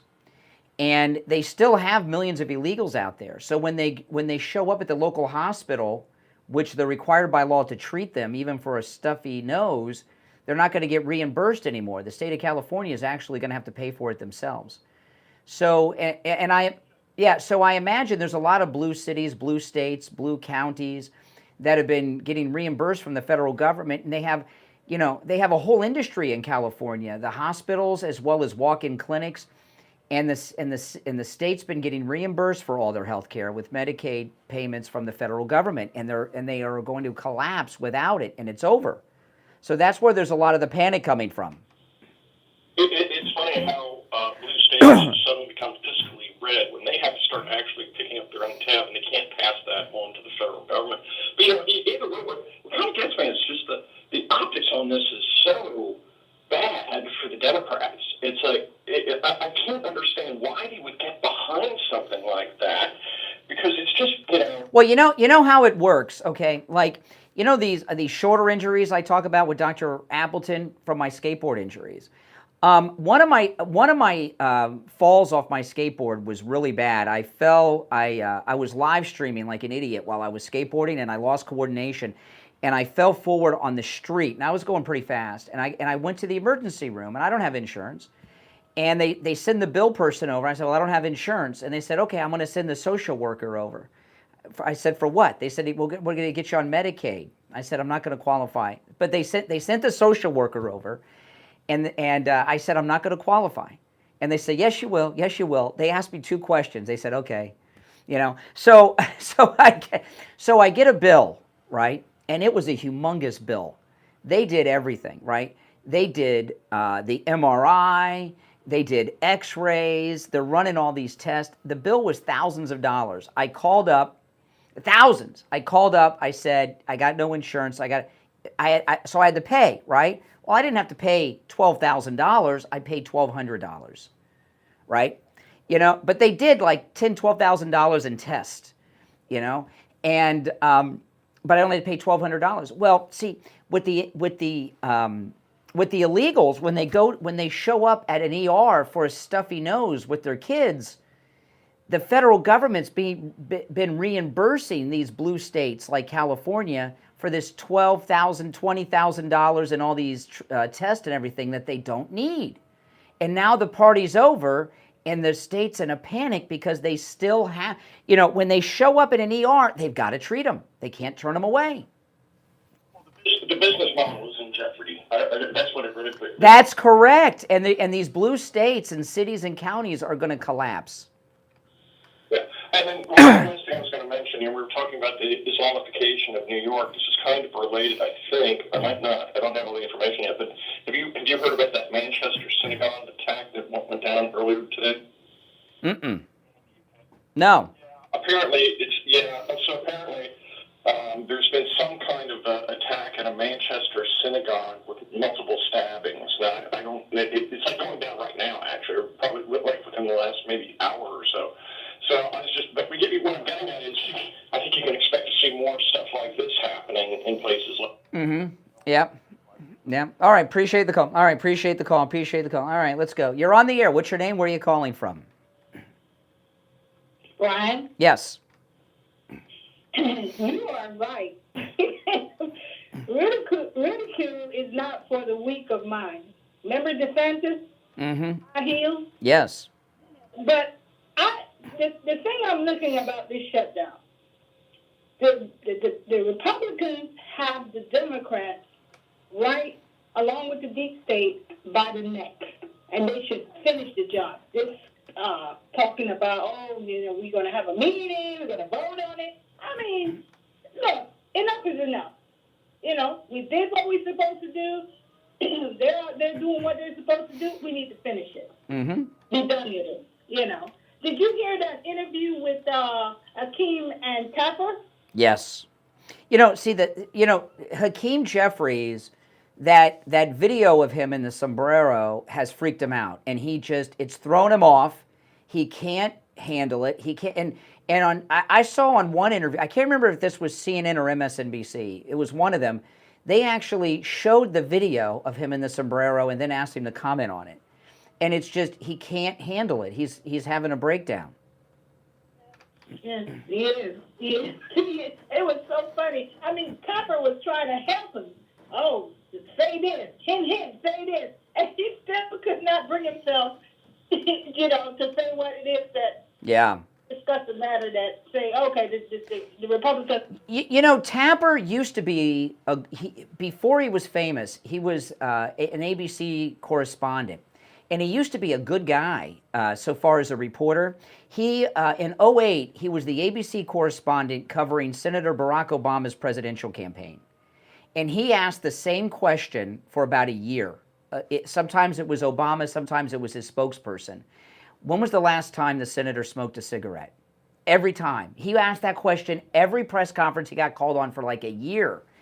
And because Obama is a chain smoker, and he was trying to cover it up because, his clean image, his clean image of health, because healthcare was his big thing and all this stuff.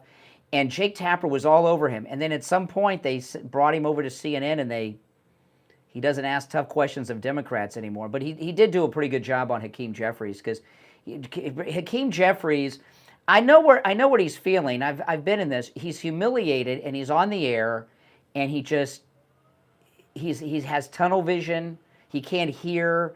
He's basically in a state of panic. He's having an anxiety attack, and he's been having it for 3 days, and it's fun to watch. It's fun to watch. I love it. I do too. Love it. I'm saying, Republicans, you've got the ball in your court. Go for it. Yep, that's right. All right, I got to run for a break, but thanks for the call. I was talking in the first hour. You may have noticed if you watched me online, you could see it in my face. I've lost a few more pounds with Coastal Weight Loss Secret, and this is I am at the weight now where I was when I was 20 years old. I never thought I'd see this weight again, and I've been at my ideal weight for the last few months. I've been in the maintain phase, but I lost a few more pounds because we're coming up into the Thanksgiving and Christmas season, and that's a time of eating great meals and stuff, right? So I've lost a few more pounds. It's pretty easy to do. You lose just a pound a day. It's so simple, with no shots, no medications, no exercise, eating food you normally eat, so that I could overload it a little bit during the holiday period. Give Coastal Weight Loss Secret a call. All right, come on. No matter where you're located, they can help you lose weight. My results are typical. You can lose 10 to 20% of your body weight in just 60 days. I lost about a pound a day without exercising. I mean, think about it. Now, without starving or going hungry, never felt hungry. Now, if I would have exercised, I would have lost a little bit faster, but I thought about a pound a day without any exercise was pretty darn good. So I didn't do any exercise, and I'm glad I didn't, because now that I'm in the maintain phase, because there's no big lifestyle changes, keeping the weight off is easy, and just like that, boom, I lost more weight just because I wanted to. Give Coastal Weight Loss Secret a call. Go see Dr. Zuckerman. Make sure you tell him I said hi, and you can schedule your no-charge free consultation right now, no matter where you're located in the United States. 561-247-6300. 561-247-6300. That's 561-247-6300. Call now. Start losing weight before you start seeing people for the holidays. All right? And they'll be like, wow, you've lost so much weight. I love hearing that. I hear that all the time. Brian, you really have lost a lot of weight. I look thinner in person. You guys that watch me on YouTube, YouTube adds weight. I'm thinner in person than I look on the screen. You can also find them online at coastalweightlosssecret.com. We'll be right back. Cold, hard truth. Delivered morning 6 to 9 right here on The Steve Kane Show. Are you a family caregiver of a loved one?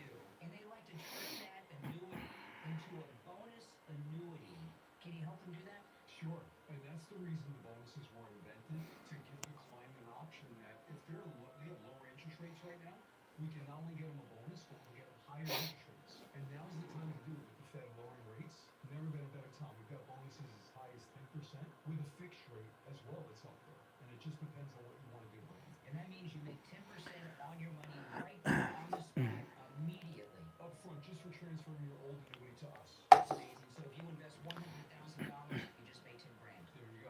Wow. Give Joe Thomas a call right now. It's a no-charge consultation. 561-743-0999.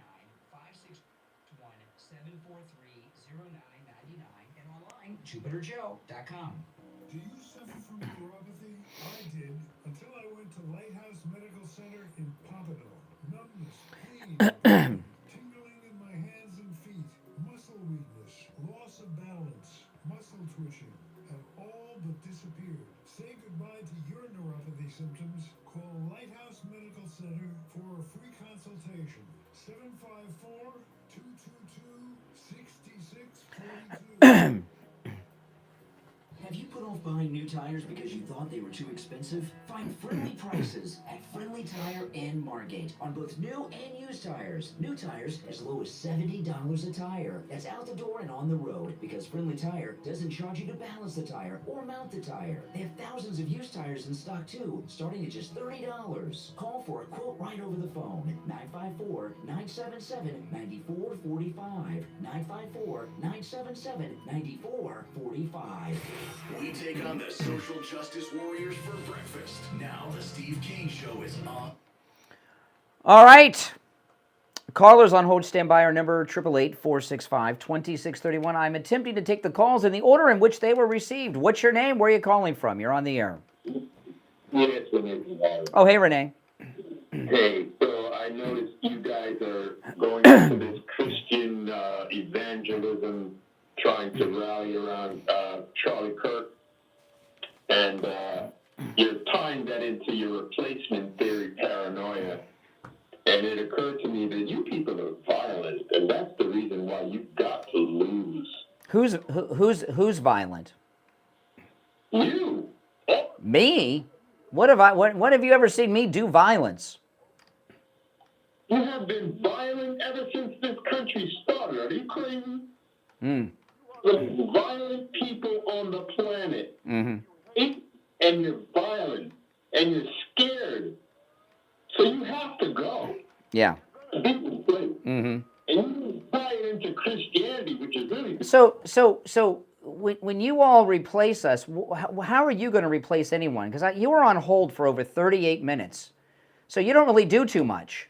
So you're going to replace someone who actually works and produces and keeps the country going? 38 minutes you were on hold, over 38 minutes. So you don't, replaced by what? Losers who sit around for almost an hour with nothing to do in the morning? You know what? I can solve that problem. I don't call you. Oh, you promise? Yeah. Okay. All right. Wow.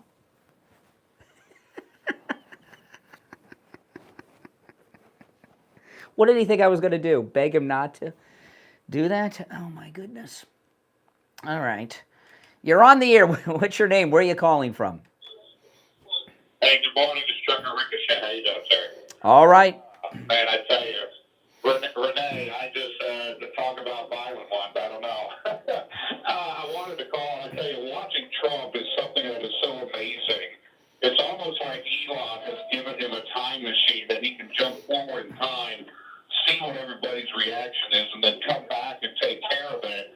And because he's always so far ahead of everything and knows exactly what's going on, I laugh because the brilliance of what he does just amazes me. Like with this shutdown and everything that he's doing with the firing of the people. But I also wanted to say something too, like Soy Boy, for example, the new Soy Boy from Michigan, I guess. The Detroit soy boy, yeah. Yeah, Detroit soy boy. They always bring up the soybean thing. And, Trump even said when the tariffs start, there's going to be some hiccups. What we lose in the soybeans and what we may lose in other things are constantly made up greater than in other areas. And once everything gets balanced out, then we'll start seeing things, kind of start having a level playing field and being a lot better. So we always knew that there's going to be this upheaval. Some things are going to be a little more expensive. Some things are going to be a little cheaper. But we got to get through the process. And once we do, the returns and everything is going to be so much better. They're not giving it any time. I went to Publix the other day, and I noticed a 6-pack Mick Ultra is like about $2.50, $3 less than it was a year ago for a 6-pack of Michelob Ultra. Being a truck driver, my biggest place is I got to stop at Walmart or have it delivered to me at the truck stop or whatnot. And, I buy like the 2-pound things of lunch meat. They used to be like $9 for a package. Now it's down to like $7.80 a package. Wow. And I've seen other things kind of go up a little bit. Some things up a little bit more. But, I mean, overall, it's still kind of balancing out. But just got to give it some time. The tariffs thing, we've always ran on tariffs before, this whole corrupt... Well, and I'll tell you another thing, okay? They complain that prices haven't come down enough. I'll tell you one thing President Trump has done that I don't think anybody can disagree with is he stopped the bleeding of inflation. The inflation's been stopped. We don't have prices going up every day like we used to. Exactly. Being in the industry I'm in, I see it at all the different warehouses and whatnot. But it's just, again, just watching that these people need to give it some time. When Trump went over his first term and met the Queen before she died, he got rid of the corporate bond that we had in England and got rid of the USA Incorporation. Starting to bring back America the Republic, and there's always going to be some transitional hiccups and things here and there. They got to give it some time, man. They don't know the history of how we've been ran and who's really been running us. I mean, we've been tied to England for all these years when King George created the incorporation of the United States. So correct. There's always going to be these hiccups and whatnot when we're transitioning back to the way it needs to be. But watching Trump is brilliant. I love it. I love the winning. I'm never getting sick of it, Brian. All right, appreciate the call. All right, the truck driver. You're on the air. What's your name? Where are you calling from? Hello? Yes. It's me? Yeah, it's you. Okay, I just have a few things to talk about, especially the last few callers. Well, I'd say the second caller, I kind of agree with, and you kind of pushed him off a little bit by kind of saying that he stayed there 30 minutes longer. 38. He was on a hold over 38 minutes. Yeah.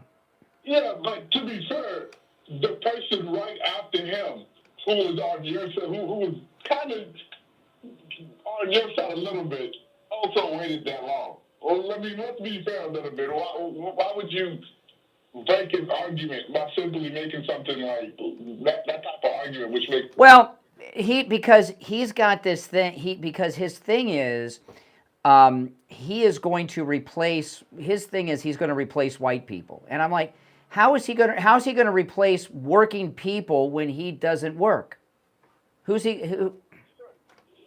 he literally just said white people. He never said replace white people. He said if you hate you, because let's be honest. That's what he meant. I've talked to him many times. He meant white people. Okay, true. Fine. Whether or not, he is right. You people are hateful. You literally just said New York is going through the Islamification. That's correct. New York, that is completely false. What Islamification is going on in New York? Because somebody... Well, it's not going on yet. Zohan Mamdani is a hardcore religious Muslim. What do you mean? He just got married. He got married 3 times to the same woman. They had 3 ceremonies. He got married in New York. Then he went. She's from Dubai. So then they go to Dubai. She's from a rich Muslim family. They got married in Dubai. And then they went to Zimbabwe, where he's from, at his mansion over there. He got married again. All those were Muslim weddings. He's a religious Muslim. Pause here. Let's pause here a little bit. You're going to blame a man for wanting to marry the person he loves. Wanting to have a celebration at their home with their family, for the wife's family, marriage there, and for his family, a marriage there. That's his life. If he wants to have 3 marriages, hold on a second. This man, think about, okay, you don't understand. Okay. This man of the people who wants to have free everything, democratic socialist, he got married he had 3 weddings to the same person on 3 different continents. That doesn't sound like a man of the people to me. That doesn't make you not a man of the people. Here's what made him a man of the people. When he's asked in front of other people, in front of the world, running for a position in New York, what will you do? The first thing you will do for New York, for America, he was the only person that stood up and said, I will stay here and work on America, while everybody around him simply said, I will go help Israel. Now, I'm sorry. If I'm being asked about my country and what I'll do for my country, okay. Yeah. Listen. This is. We're almost out of time for the hour. Okay, and I want to say that. All right. This is the thing. This is the thing with Zohan. He refuses to condemn. He's been asked many times to condemn the global intifada. 9/11. Oh, I'm not done. Excuse me. 9/11. Excuse me. 9/11 was part of the global 9/11 was part of the global intifada. So he will not condemn 9/11. How can you be the mayor of New York when you won't condemn 9/11? No, he did not. No, he did not. No, he did not. No, he did not. Sir, what you're doing right now is using fear to paint a man in a bad. Well, people should be afraid of him. You should be afraid of him. Sir, the fear you're using is something that happened 25 years ago when he was never there, when he was never a part of nothing like that to begin with. What you're doing is you're using a fear tactic, and people who use fear tactics. No, you should be afraid. No. You should be afraid of Zohan. Do you condemn 9/11? Do you condemn 9/11? No, I wasn't. No, okay, no, he doesn't condemn 9/11. There you go. All right. 2 hours down, 1 to go. I'm Brian. Steve Kane Show. Back after this.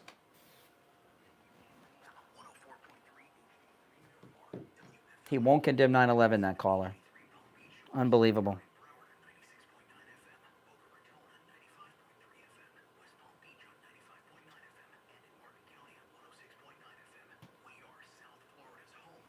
True Oldies channel.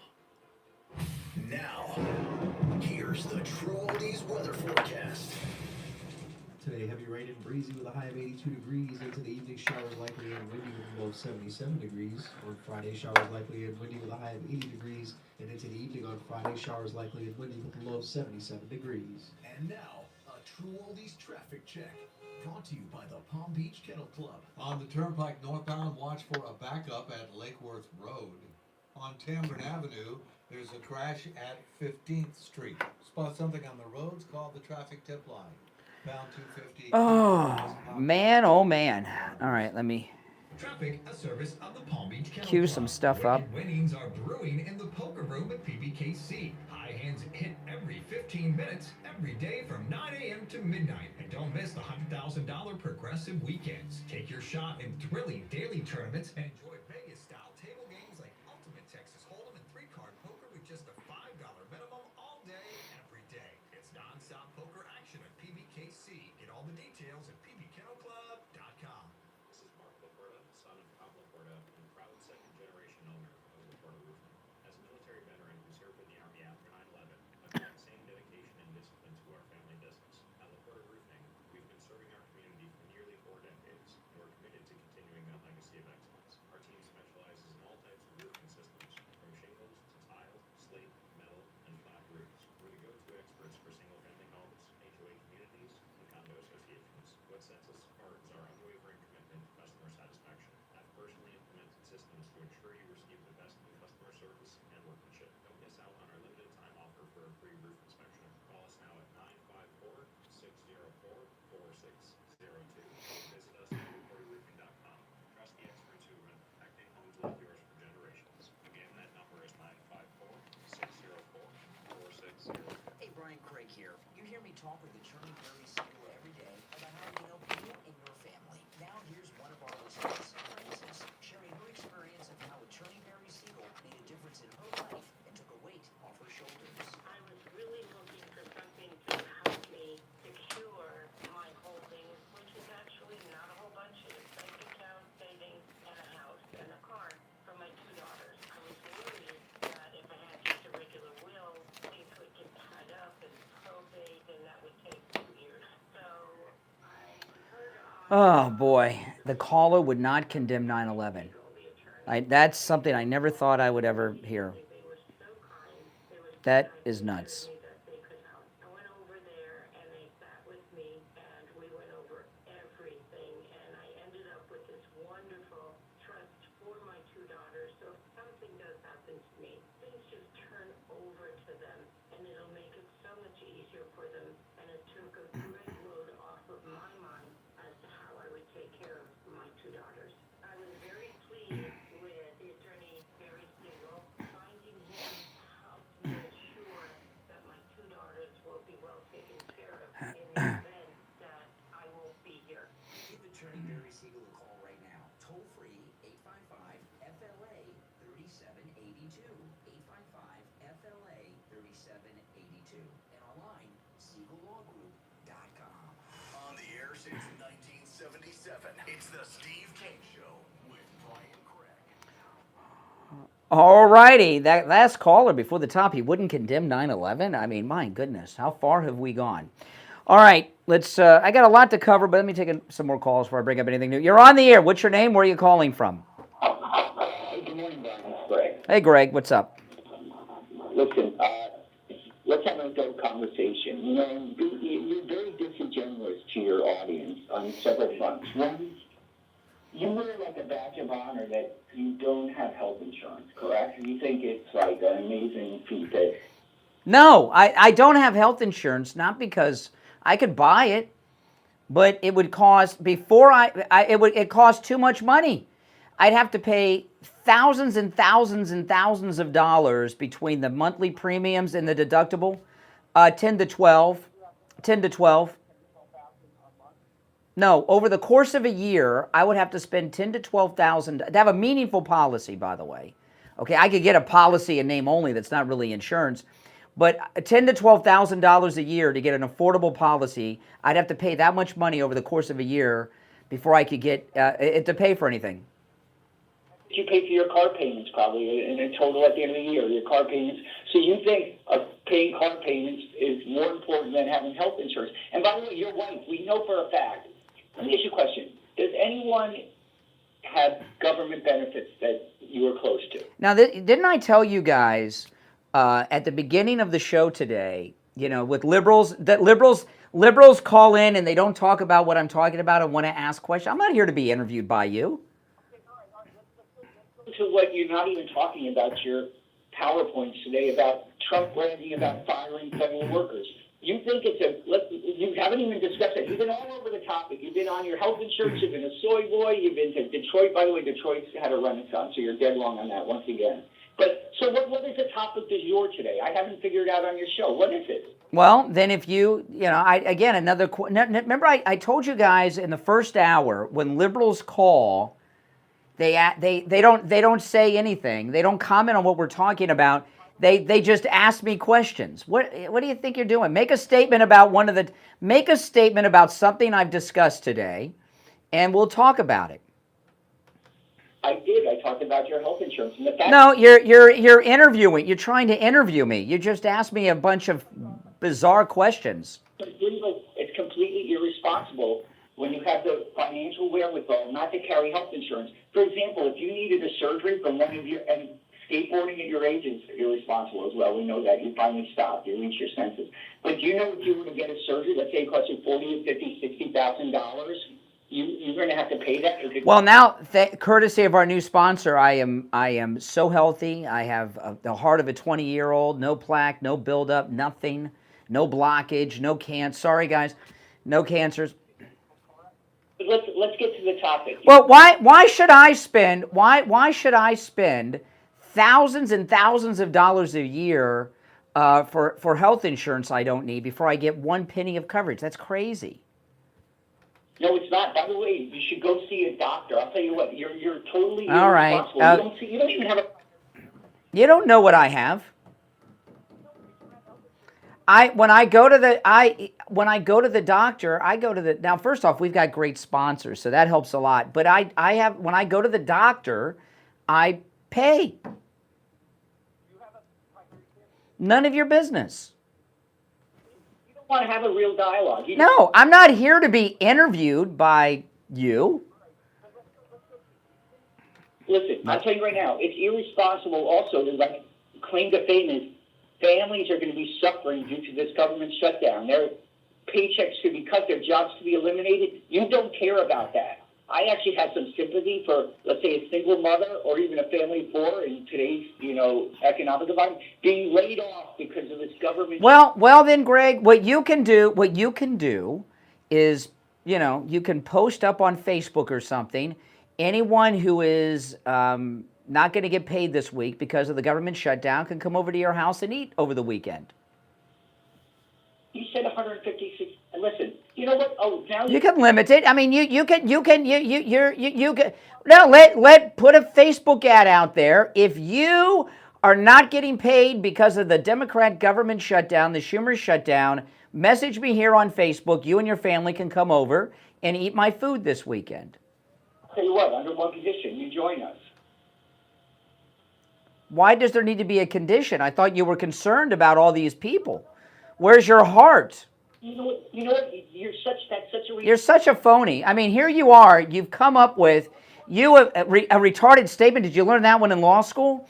You put yourself up on this pedestal of this liberal with a heart, and you've come up with a condition so that you don't have to help these poor people that you claim to care about. I'll tell you what. One difference between you and I. First of all, you're a hypocrite completely. Number two, I've never voted for a Democrat in my life. You can't say the same thing. So you said that you felt sorry for these people that aren't going to get paid.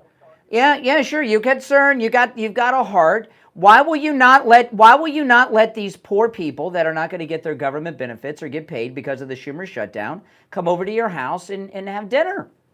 Saturday, Sunday.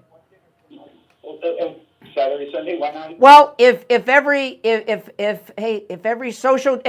social justice warrior did what you did, you could wipe out hunger during this Schumer shutdown.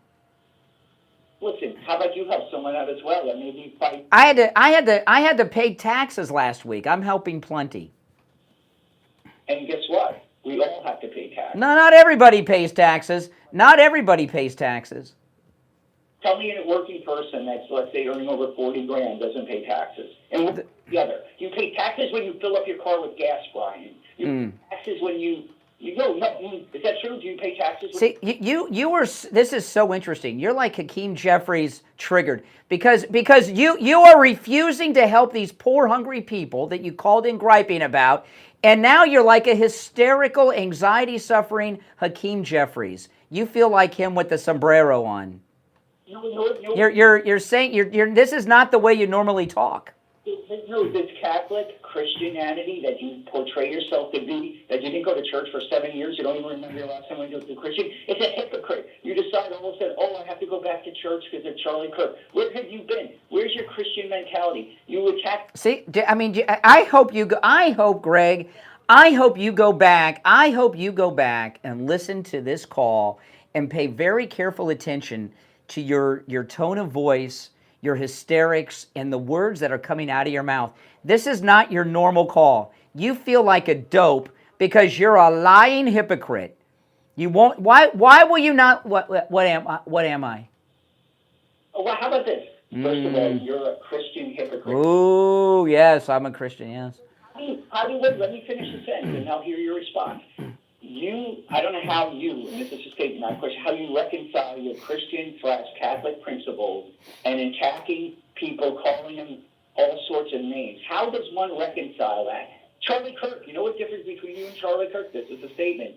He never attacked those people personally. He just had a dialogue. You attacked. Mm-hmm. No, people call me. I don't call you guys. You guys call me. And you know what I'm all about before you call. But I'm curious why, you're a big fancy lawyer. These people that are not getting paid because of the Schumer shutdown, why will you not let them come to your house this weekend and eat your food? I'm going to go on Facebook and all of a sudden strangers, I'm going to have to show who they are, do a background check. I mean, are you kidding me? You wouldn't invite anybody into your house either. But you know what? Well, I'm not putting myself up on some pedestal as a better person with a heart. I didn't put myself on a pedestal. Those are your words, not mine. What I'm saying is, you won't address this one point because you're scared. How do you reconcile? Charlie Kirk never attacked people and called. See, did you hear that? How he just said that because you're scared? I'm surprised how fragile your ego is. You have the most fragile ego. You and I have talked many times over the years. I've never heard you like a hysterical, embarrassed little girl before like this. You're being the little girl because I asked you a simple question, and then you see his voice? I asked you a simple question. Your whole voice and speech patterns have changed. Tell me, how has my speech pattern changed? Go back and listen to the call. Listen to the call. This is not the way you normally speak. Well, what I'm saying is... So you're going to go on the record that if you're not getting... Oh, no. By the way, are you going on the record that if you are not getting... If somebody is listening who's not getting paid because of the government shutdown, you will not allow them to come to your home and eat? Brian, just answer the one question. You won't do it. I'm not here to answer your questions. But what are you here to? Just like... I'm not here to do interviews. All right, take care. If you're hungry, don't call Greg too. He's not going to feed you. You have to suffer. But he's a better person than we MAGA people are. All right. I've lost track of where I'm at. Oh, let me talk about Dr. Philip Appleton and his laser away pain treatment. You know, you guys have heard me talk a lot about all the different pains that the laser treatment can rid you of, every pain I've ever heard of. And this week I've been talking more about how the laser works because Dr. Appleton doesn't just have a laser, he has a robotic laser. And what the robotic laser does is it treats the whole area. And I was talking about my shoulder yesterday, I'll talk about my knee today. As an example, with my knee pain that I was suffering from for 30 years from a car accident, right? Because it's a robotic laser, it's not just treating one spot on the knee. During the treatment, which by the way is not only completely painless, you don't even feel it, the laser is moving around my entire knee. So the top, the side, the bottom, the other side, back to the top, the whole knee all the way around. And that's true with everything. Same thing with my arthritis in the hand.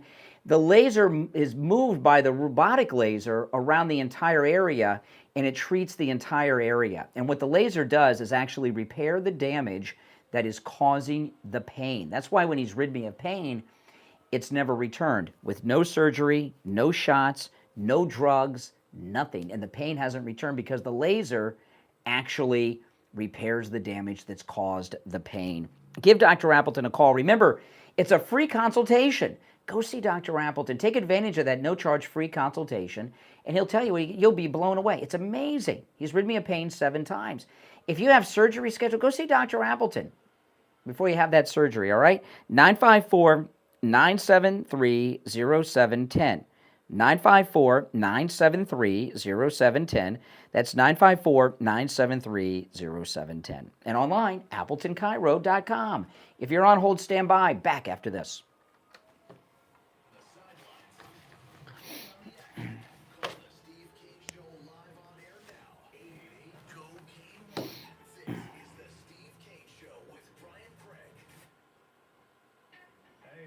On the radio, reminding you that your favorite oldies are back on the air right after 10 a.m. this morning, right here on the True Oldies channel. Oh, man. 30 years at the same location, offering great deals on new and used. Very good call from Greg. Many suppliers, whatever car or truck you have, I can get you incredible deals on any tire. I also do tire repairs at very low prices. Give me a call. My number is 954-977-9445. I will give you a price over the phone on new and used tires. Again, my number is 954-977-9445. Thank you. This is Steve Kane. Medicare can be confusing. That's why each year at this time, we call Debbie and Iowa advisors to guide us through every plan, every choice, and every call. Open enrollment is coming up really soon. Some plans are being canceled. Others pulling out of the Medicare market at the end of 2025. Call Debbie. She represents all the major national companies. The number 954-753-8080. That's 954-753-8080. Yeah, could you guys tell the difference in his speech patterns? I could. It was a big difference. His whole tone changed. I mean, that was not his normal way.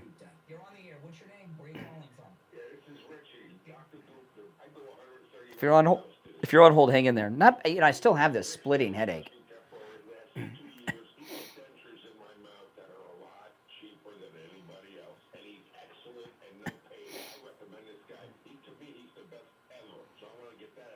Listen to Richie the bus driver. Go see Dr. Gupta at Brighton Dental. 954-922-4633. Yeah, not just me. 954-922-4633. Now back to the Steve Kane Show with Brian Craig. Listen in the Palm Beaches on 95.9 FM, the Treasure Coast on 106.9 FM, Harris and Boca on 95.3 FM, Lauderdale on 96.9 FM, and anywhere in the world at All righty, we're back. All right, let's go. You're on the air. What's your name? Where are you calling from?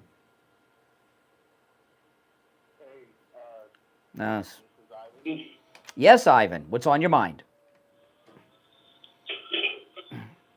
Honestly, I just saw this show on YouTube and I thought there's no way I, of all people, would be picked up. But Well, here you are. what? I said, here you are. All right. Well, first things first. A shit ton of jobs. Oh, my goodness. Oh, boy. He couldn't get 3 words together. He was gonna give me a liberal treatise on the economy. He was getting ready to gripe about the economy. He probably can't find a job. I can't understand why.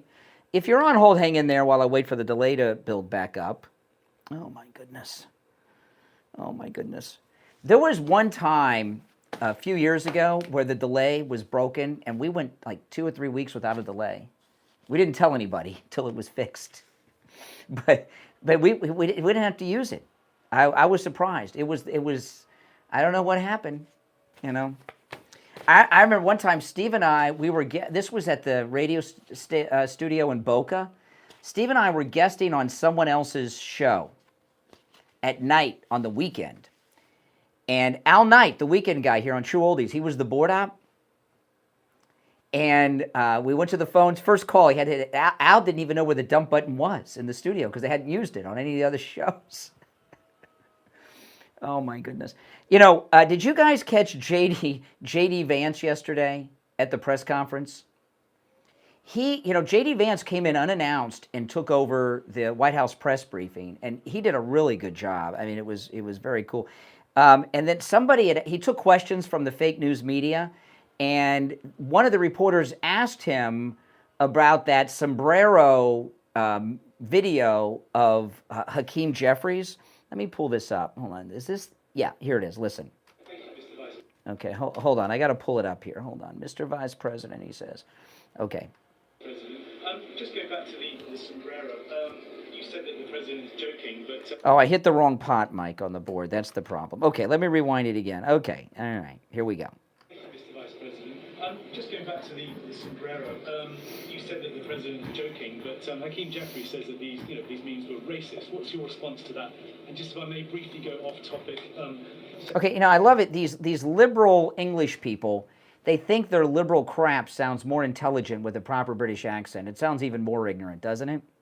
But anyway, let me rewind it. Here we go. Mr. Vice President, just going back to the sombrero. You said that the president is joking, but Hakeem Jeffries says that these memes were racist. What's your response to that? And just if I may briefly go off topic, Secretary Hegseth yesterday made an edict about no more beardos in the military. Just wondering what... sorry, what did he say? No more beardos. Beards.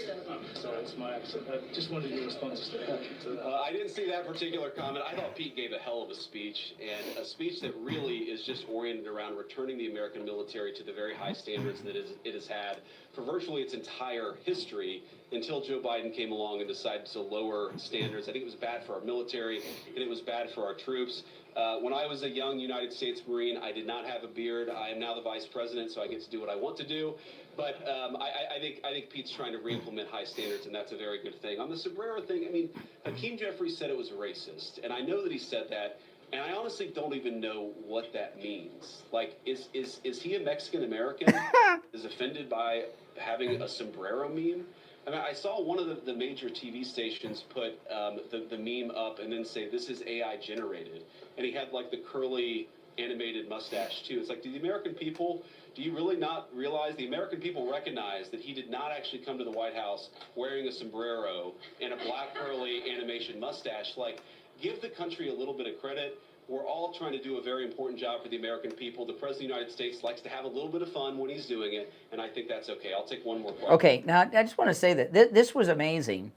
And, what J.D. Vance is saying is that the media think that the American people are so stupid that they have to put this as an AI-generated image with the sombrero on Hakeem Jeffries with the funny mustache. And that I didn't even think about that. I didn't pick up on that myself, but he did because he's very smart. J.D. Vance, and that's how dumb the media think people are, right? Especially the liberal audience that's watching that garbage.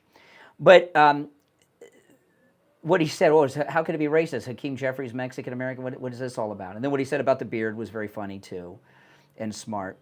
And, this has been the week of winning for the Trump administration. It's just been a complete week of total winning.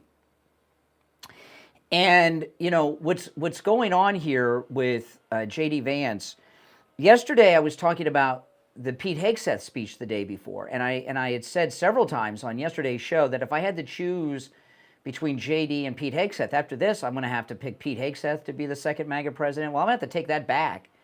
J.D. Vance did such a great job. I mean, I was blown away by J.D. Vance yesterday in that press briefing. I mean, the only problem we have in the MAGA movement is that we have too many great people that are so good.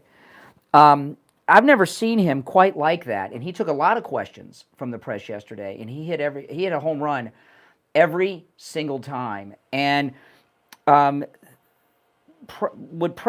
wondering if President Trump sent J.D. out there yesterday to do that because Pete Hegseth had such a good day and he wanted people to see how great J.D. is. I don't know. But J.D. Vance knocked it out of the park yesterday. And if you missed that press conference, you missed a lot. It was incredible. You're on the air. What's your name? Where are you calling from? JJ from Mass. Oh, hey, JJ. I'm not going to have to use the dump button on you, I don't think. No, you're not. That was a interesting call there, but the shortness of it was good, I guess, getting rid of that guy. But, listen, with Greg just a little earlier here. Oh. I just, listen, Greg, we all fall short. Brian, myself, everybody. And obviously you today, fell a little short. That was a little disturbing.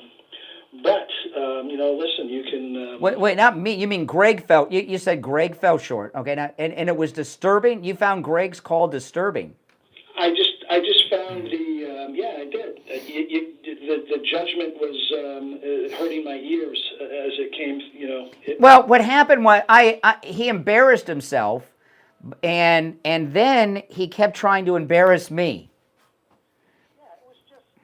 It wasn't I've heard much better from him, but I guess maybe it was a good call in the sense that it was a little crazy, maybe. I don't know. But I mean, look, one of the reasons I wanted to, that kind of came up. I mean, I've been thinking about some of the calls earlier in the week and some of the stuff that was brought up today, like tariffs. Do you remember that commercial, Brian?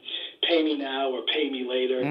Oil changes and the blown engine and guys trying to sell oil filters or whatever, and basically you pay me now or you get the blown engine. And Donald Trump, basically what he's doing with these tariffs is those are the tools to we're paying now. We're not going to pay later. If we pay later. Well. First off, JJ, these liberal callers with the tariff. When have you ever heard Democrats talk about how a tax is passed on to the consumer? We've been telling that for years. Now, all of a sudden, taxes are bad, are going to be passed on to... If tariffs, import taxes, if those taxes are passed on to consumers, why aren't all these other taxes that they're always advocating? And let me tell you, last week, because I'm self-employed, I got to pay not just income taxes and payroll taxes, I got to pay quarterly taxes. And when the accountant calls, you got to come up with the money, and it's a lot of money, and it sucks, and it goes into the ether. I mean, come on, all taxes suck, but Democrats all of a sudden are making a Ronald Reagan-like argument against taxation. It's look, you mentioned pie chart to some of these guys, and they'll say, "I'll have a slice. Give me some vanilla ice cream with me," or something like that. But the callers that listen, the people that call in that say that you're lying to your listeners. I'm one of the damn listeners of this show, and you haven't been lying to me. I mean, food prices have gone down for me. I mean, eggs, bread, the rotisserie chickens, everything is down except. But I will say this. Mark from New York, who's a little... oh, yes. There was Doug talking about food and saying you were lying, and then Mark called in. You got one person talking about it, everybody called in and started. Here's the thing, meat prices are up. And in a way, that's a sign of a really good economy because the demand is up. But the reason that those prices are up more than they should be goes back to Biden. Goes back to the horrible economy, the disaster under Biden, which led a lot of the cattlemen up. Well, listen. I got to take the break. I got to take the break. Here's the deal. Okay, the grocery prices. A lot of items have dropped a couple dollars here and there. Some things like the meats may have gone up, but prices, I believe, at least on what I buy overall, are down. And Trump has stopped the inflation. Okay, so the prices aren't going up like they were, and it was a pretty scary time. All right, I gotta run for the break. If you're on hold, hang in there. We're gonna take our break for the bottom of the hour and be right back. It's the Steve Kane Show with Brian Craig.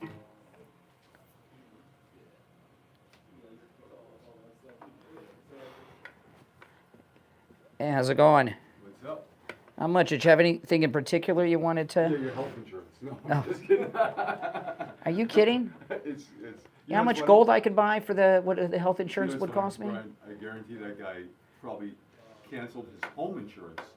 Yeah, Home exactly. insurance. I was thinking it the whole time, so I wish I was on insurance. I'm self-insured with the health, and I'm in great health. So why, what the hell? Listen, I've done it for years.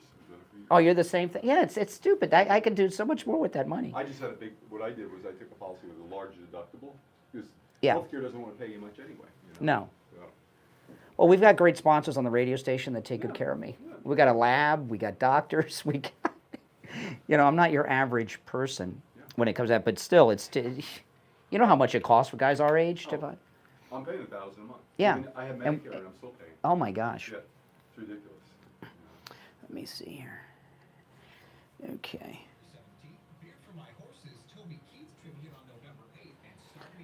So you're starving after the show? No, well, not today actually, but we can.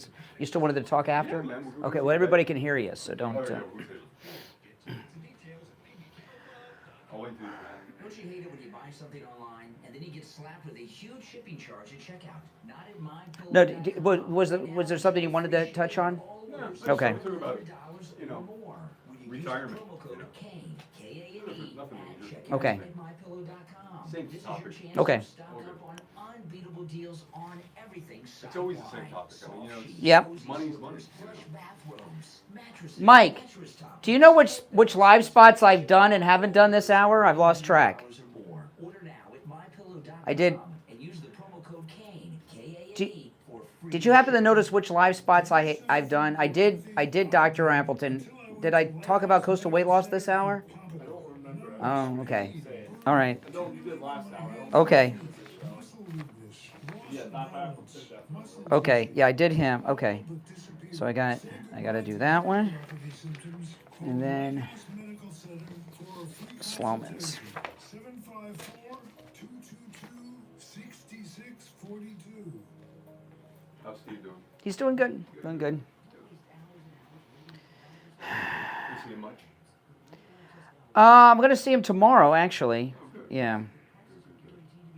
He lives in Cooper City, so it's so far. Where's it, down there? Miami? It's almost. It might as well be. It's. I don't know if you know Sheridan Street, and it's way. Oh my gosh. I used to, when I was a kid, I was raised in Miami as a kid, so I know a little bit of it. But that's Yeah. years and years ago. We're off Miracle Mile in some little shack. Oh, yeah. My dad ran bulldozers back in the. Steve grew up in Miami Beach. Oh, really? Yeah, he went to a segregated school down there. Oh, really? Yeah, it's a long time ago. Was that in the 60s? Yeah. Oh, yeah. All right, we're back, and Jupiter Joe Thomas is in the studio. Hey, Joe, how you doing? How you doing? Okay, you know, got some bad news for you. The Trump Presidential Museum's not going to be in Jupiter. It's going to be in Miami. Oh, man. They just announced this. I was, well, I don't know where they would put it anyway. I don't know, but it's going to be in Miami by Bayside. Wow. So, I got to drive all the way down here. Well, I checked. The Bright Line is 0.4 miles away from where the museum's going to be. Oh, that's so awesome. I could take the Bright Line down there. Anyway, what I wanted to talk to you about is, I don't care what someone's financial situation is. The time in people's life when they're retired, when finances, I don't care who it is, unless they're, like Donald Trump rich, when there's financial issues is when there's a health problem with the husband or the wife. Yeah. I mean, that's when things go down the tubes. Yeah. I mean, people worry about running out of money. They should worry about getting sick Yeah. when you get older.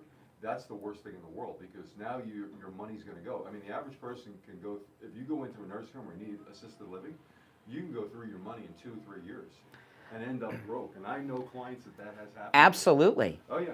I mean, there's all kinds of things. Sometimes you might have to put in one of those showers. Yeah.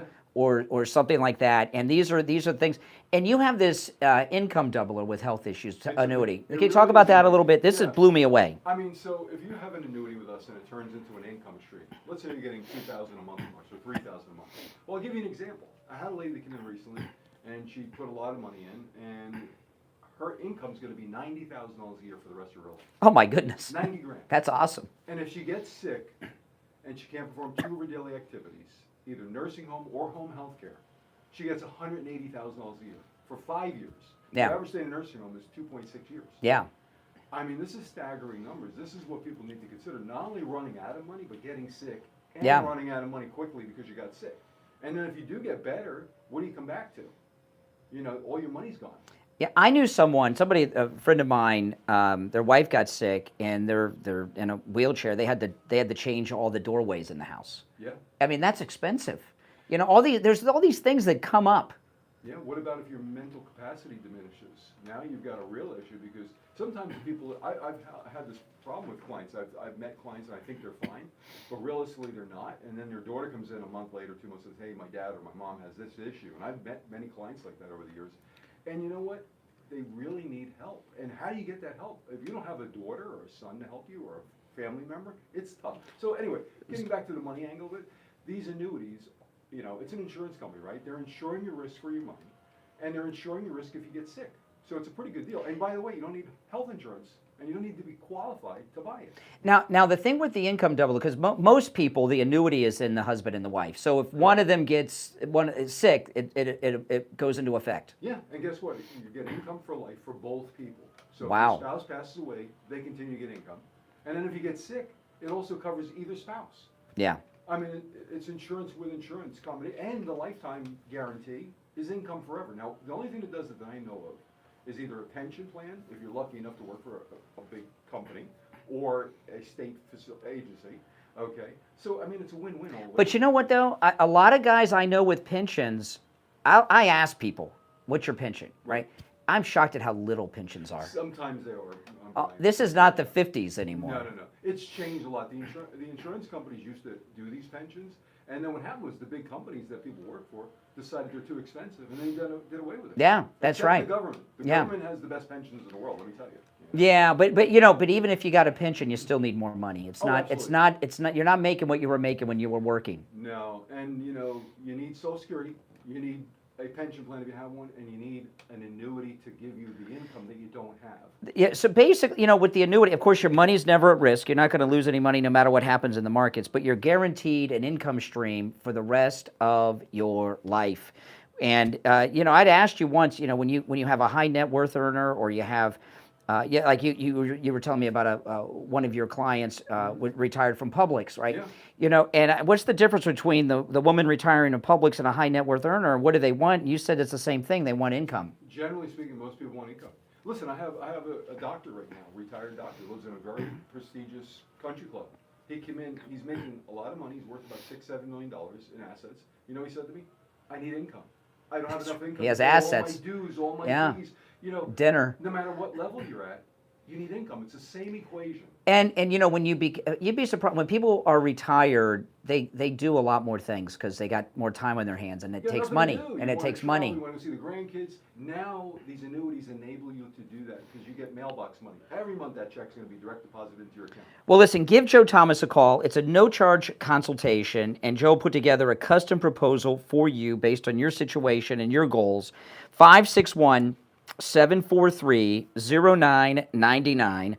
561-743-0999, 561-743-0999, and online, jupiterjoe.com. All right, Joe, we'll talk soon. Thank you. All right, if you're on hold, hang in there. We'll go back to our phones, and some of the callers today are, you know, a little strange, but that's okay. You're on the air. What's your name? Where are you calling from? Yes. What's your name? Where are you calling from? I'm not going to give my name because I don't want to be abused, but have you heard there's Netflix news about your Netflix account? Well, I was talking about it earlier in the show, and I was telling people that I was going to have my wife cancel the Netflix today. Okay, then I'm not going to give you any grief because finally you've seen the light and that. Why do you think I'd give you a hard time if you gave your name? Why do I know you? Pretend I used to know you, but I don't. How did you know me? How did you know me? I don't want to be known by you. How did you know me? It's going to give me flashbacks. No, tell me. You claim to have known me in the past. How did we know each other? Oh, Jesus. Okay, from the Cuba, you brought it up. Please, why would it be slanderous?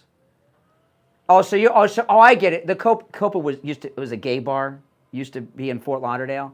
Okay, so you know me from a gay bar. All right, let's hear more about that. It was like entertainment, concerts, and everything. Uh-huh. It's a gay bar. Uh-huh. Yeah. And maybe that's why you were there for other reasons. Uh-huh. You know, And you knew me, so you and I used to be friends, and we used to hang out at a gay bar together. Oh, we were never friends. You were quite a pig, and you were always throwing around your influence. My influence. Okay, so I got to hear this. I was throwing around my influence. So I was at this gay bar. Around what year was this? Yeah, you had a little entourage. No. Around what year was this? Oh, I can't remember that. Just around about, like within a couple years. in Fort Lauderdale since I was a teenager. Okay. Well, you weren't a teenager when you were in this gay bar. So I'm in this gay bar. You're in there. I'm throwing around my influence within like a 4 or 5 year period. When would this have been? Like around what year? Public. It's this time you were working at Public. There's a little. I was working as I was an underage child, and and you saw me at a gay bar as an underage child in high school. You were working at Public, and that's where you. No, you said that I was throwing my influence around as a big. So I'm in this gay bar. You can't. This is like Eugene Carroll. You won't give any detail. So I'm in this gay bar, and I'm throwing around my influence as a bag boy. How'd that work out? Excuse me. You're trying to discombobulate everything. No, I'm trying to find. I want to share with the audience this. So I'm at this gay bar. I'm a teenager, so they let me in underage? First knew you as when you were a bad boy, but you were still living in the area of Town, and then you were at the Copa years later, and that's when I... You knew me as a bag boy. And how did you know me as a bag boy? No, I want to hear this. I want to hear this. How did you know me as a bag boy when I was a teenager? Everything I said. No, this is all on the air. This is great. This is great. So you knew me as a bag boy. So why would a gay adult man be befriending teenage boys? You can do anything with me. That's all I can say. You get close to me. Oh, this is great. So I'm a high school kid. I'm a bag boy. You're at Publix, and I'm coming on to you? Look how you're trying to displace the time frame. No, I'm trying to find out when this... Yeah. You were first a bad boy when you were younger, but then later in the years, you were still in the area, and so was I, and you were going to the Copa quite frequently. So, Okay, no, I want to hear this. So now we're at this gay bar, and you say I was throwing my influence around. Tell me about that. When I was throwing my influence around the gay bar, what was I doing, and how was I throwing my influence around? Look, Brian, I don't want to give you any more grief. You're giving me grief? You think you're giving me grief? Brian, I'm glad you're canceling Netflix. I have not done that lifestyle in many, many years. And I just... So no. So when I was throwing my influence around at the gay bar, what was I doing?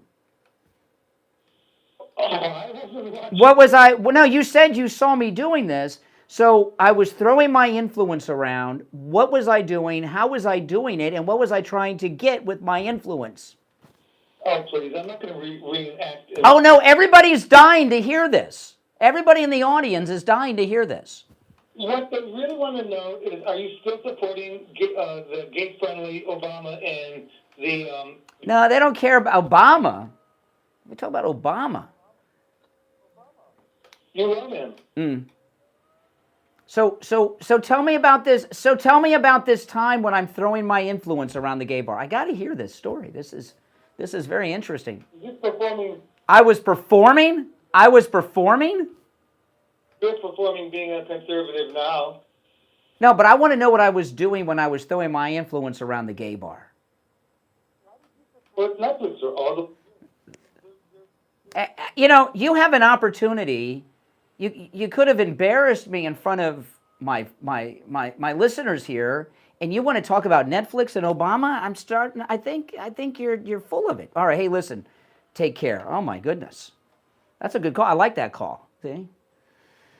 Oh, boy, oh, boy. Oh, my goodness. All right. It's Gold Report time. Do we have any commercials to play? Maybe we should do a bumper between that and the Gold Report. Do you have a bumper queued?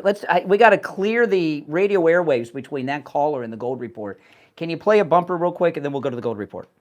The cold, hard truth. Delivered morning 6 to 9 right. All right, we've wiped the slate clean. It's time to check in with William Youngerman from the offices of William Youngerman Incorporated with the Morning Gold and Precious Metals Report. William Youngerman, how are the metals looking today? Continue to look very strong, Brian, with great resilience. Every time they take them down a few dollars, they turn around and go right back up again and make new highs.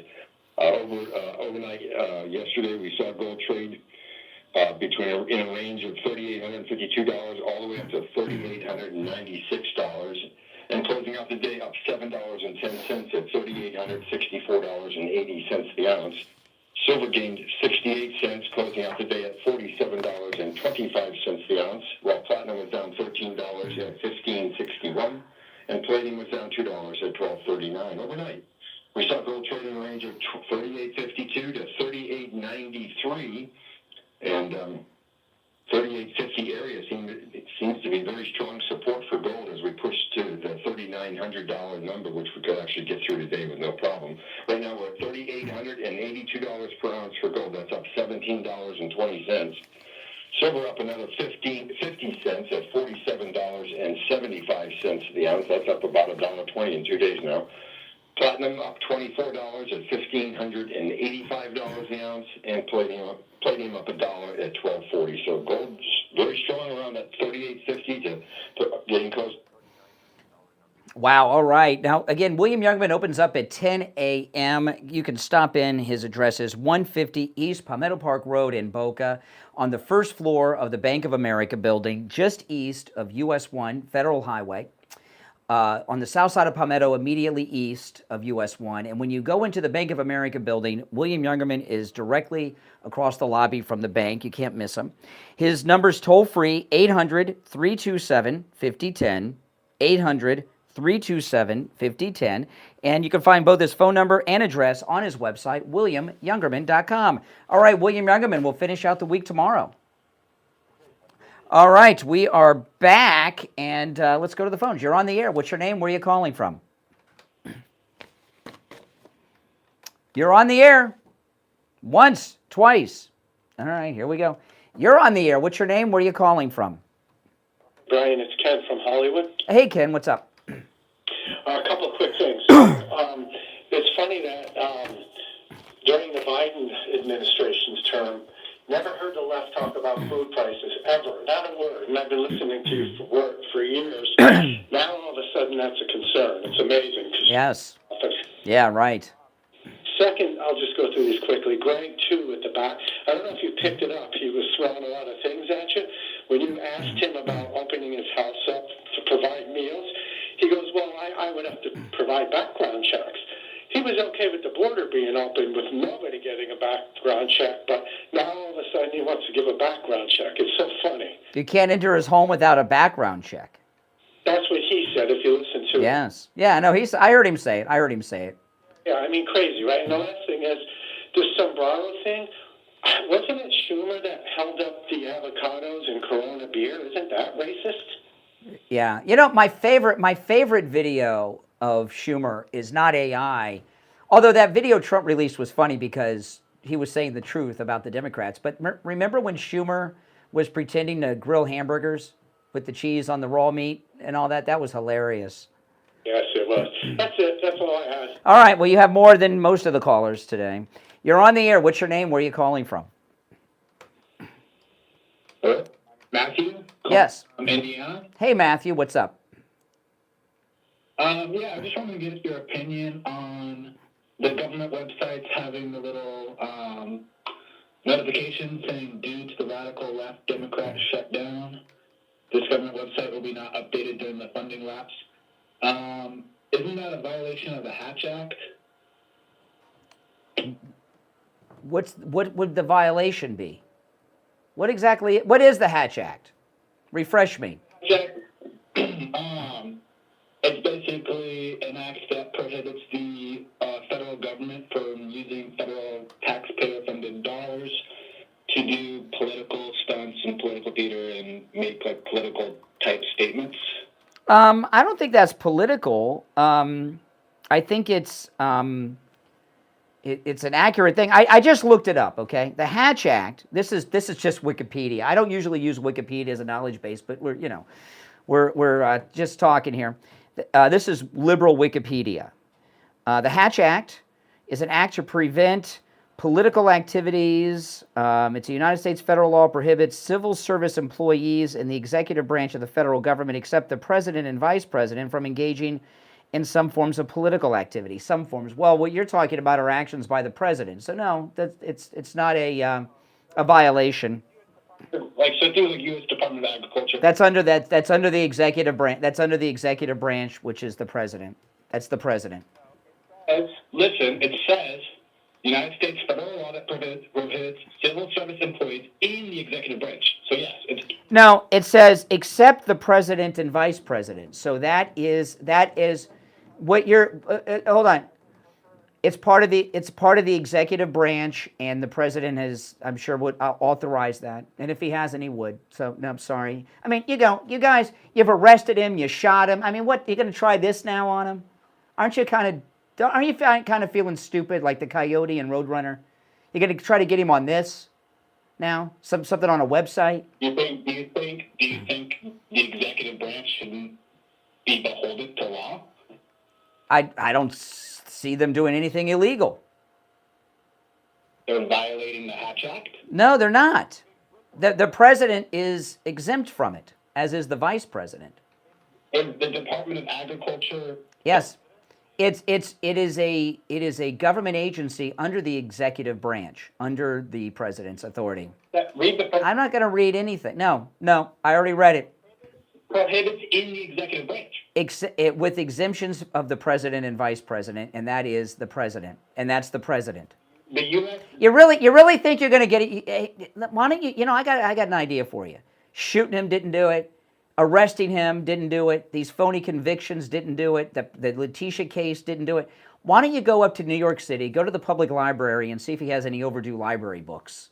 I mean, come on. This is pathetic, what you're doing. This isn't even about Trump. This is just about... It's always about Trump. It's always about Trump. Why do you really hate Trump?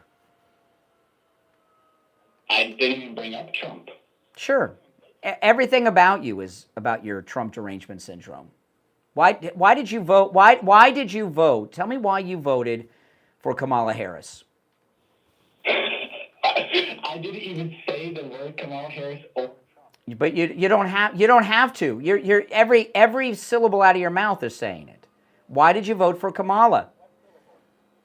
Words out of my mouth. I could tell from the get-go you were a liberal. You voted for Kamala.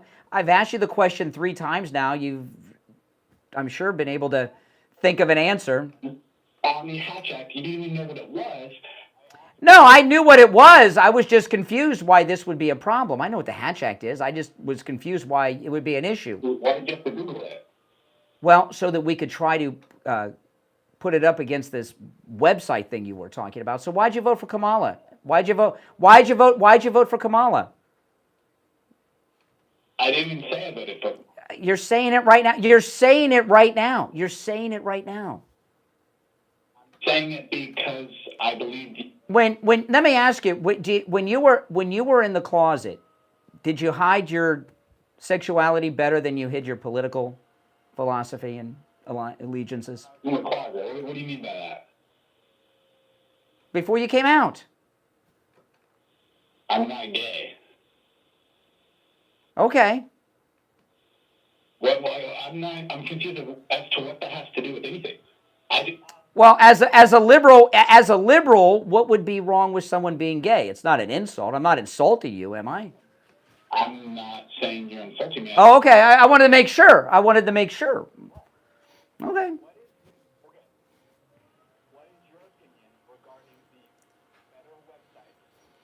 I've what do they say in court? Asked and answered. I mean, you can ask the question over and over again. Come on. Is anything wrong with the only thing that's wrong is you, because everything about you in this call is a lie. I mean, come on. Everybody knows you're a liberal. Why are you embarrassed? I understand. Hey, listen, if I were a Democrat, I wouldn't want to admit it either. I'm not embarrassed. I am a liberal. Oh, finally. Okay, so I was right. Sure, but it's just... Okay, so no, it's not. So why are you a liberal? It has nothing to do with your sexuality since you're straight, right? No, it has nothing to do with... No? Yeah, I think... Okay, so why are you a liberal? Because I believe a liberal form of government. Give me a specific thing. What? Give me something that Trump supports that you don't, that makes you a liberal. Tariffs. Oh, you're against taxes. That's a conservative position. That's a conservative position. Oh, it's a conservative position. Okay. Sure. I mean, I'm liberal on everything, you know. Okay. So you agree with Trump on taxes. You're against taxes. Okay. So why are you liberal? You were a liberal before tariffs or taxes. They're import taxes. You know that. But you didn't. You were a liberal before the tariffs. Yeah, I was a Republican before Trump. Oh, really? What happened? What turned you? What made you a small government, pro-life, pro-family, and turn you into a liberal lunatic? I love how I started this conversation asking for your opinion on the government websites, which is I've never done before. The government websites have never done this. Who cares? You're much more interesting than the government websites. Oh, thanks. Listen. I'm a very merciful person. We're up against the end of the show, and I got a commercial to do. So I'm going to put you out of your misery. All right. So thanks so much. I want to talk about the Sloman's Shield link. The Sloman Shield link is a really cool, awesome thing. It works, by the way, on all the devices you already have in your home. Okay. So listen to this. The Sloman Shield link takes your everyday routines and actions and connects other devices around your home to react based on how you want them to react. As an example, turning your lights on and off, your thermostat up or down, whenever you want it to, automatically, and much more. The Shield Link can act on almost any scenario you can dream up on what you want to happen in your home. And it's amazing. And the cool thing is that it's compatible with the devices already in your home. Sloman's includes installation for all your devices, plus they offer 24/7 support. So if you need to troubleshoot a problem or you want to add something to the Sloman Shield link, no matter what time of day or night, they'll always be there. You can call them. Give them a call, 833-283-5050, 833-283-5050. That's 833-283-5050. All right, well, if you're on hold, stand by. We'll be back tomorrow at 6 a.m. And if you're on hold, you'll be first in line tomorrow. Now, tomorrow is an exciting day because it's Friday already. Can you believe it? That means open phones on Friday. We call it Open MAGA Mike Friday. And on Friday's show, the show preps up to you guys. You can call in about any and everything on your mind on Friday's show. That's tomorrow. And the Friday show, because the show preps up to you, it's either the best show of the week or an embarrassing show. It goes either way. But the show preps up to you guys tomorrow. Tomorrow is your day. My name's Brian. This is the Steve Kane Show, Florida's longest-running radio show on the radio since 1977, celebrating 49 years on the radio. We've had some pretty good calls today, and you can tell with the Democrats that have been calling lately, in particular today, they don't sound well, do they? They don't sound well. You know why? Because we are winning. There's only one thing I'll disagree with President Trump on. I'll never get sick of winning. I will never get sick of winning. All right, that's all the time we have for today. We'll be back tomorrow. It is the Steve Kane Show. My name is Brian Craig. God bless America. God bless Donald Trump. And, of course, God bless the late, great Charlie Kirk. See you tomorrow at 6 a.m. All right, guys. Thanks for tuning in. Make sure you subscribe if you are new. Actually, who am I? Hold on a second. Let me check something before I sign off. Don't go. On this stream, so far, there have been 62,229 people watching this live stream today. 62,229 have watched already today. All right, guys, take care. See you later.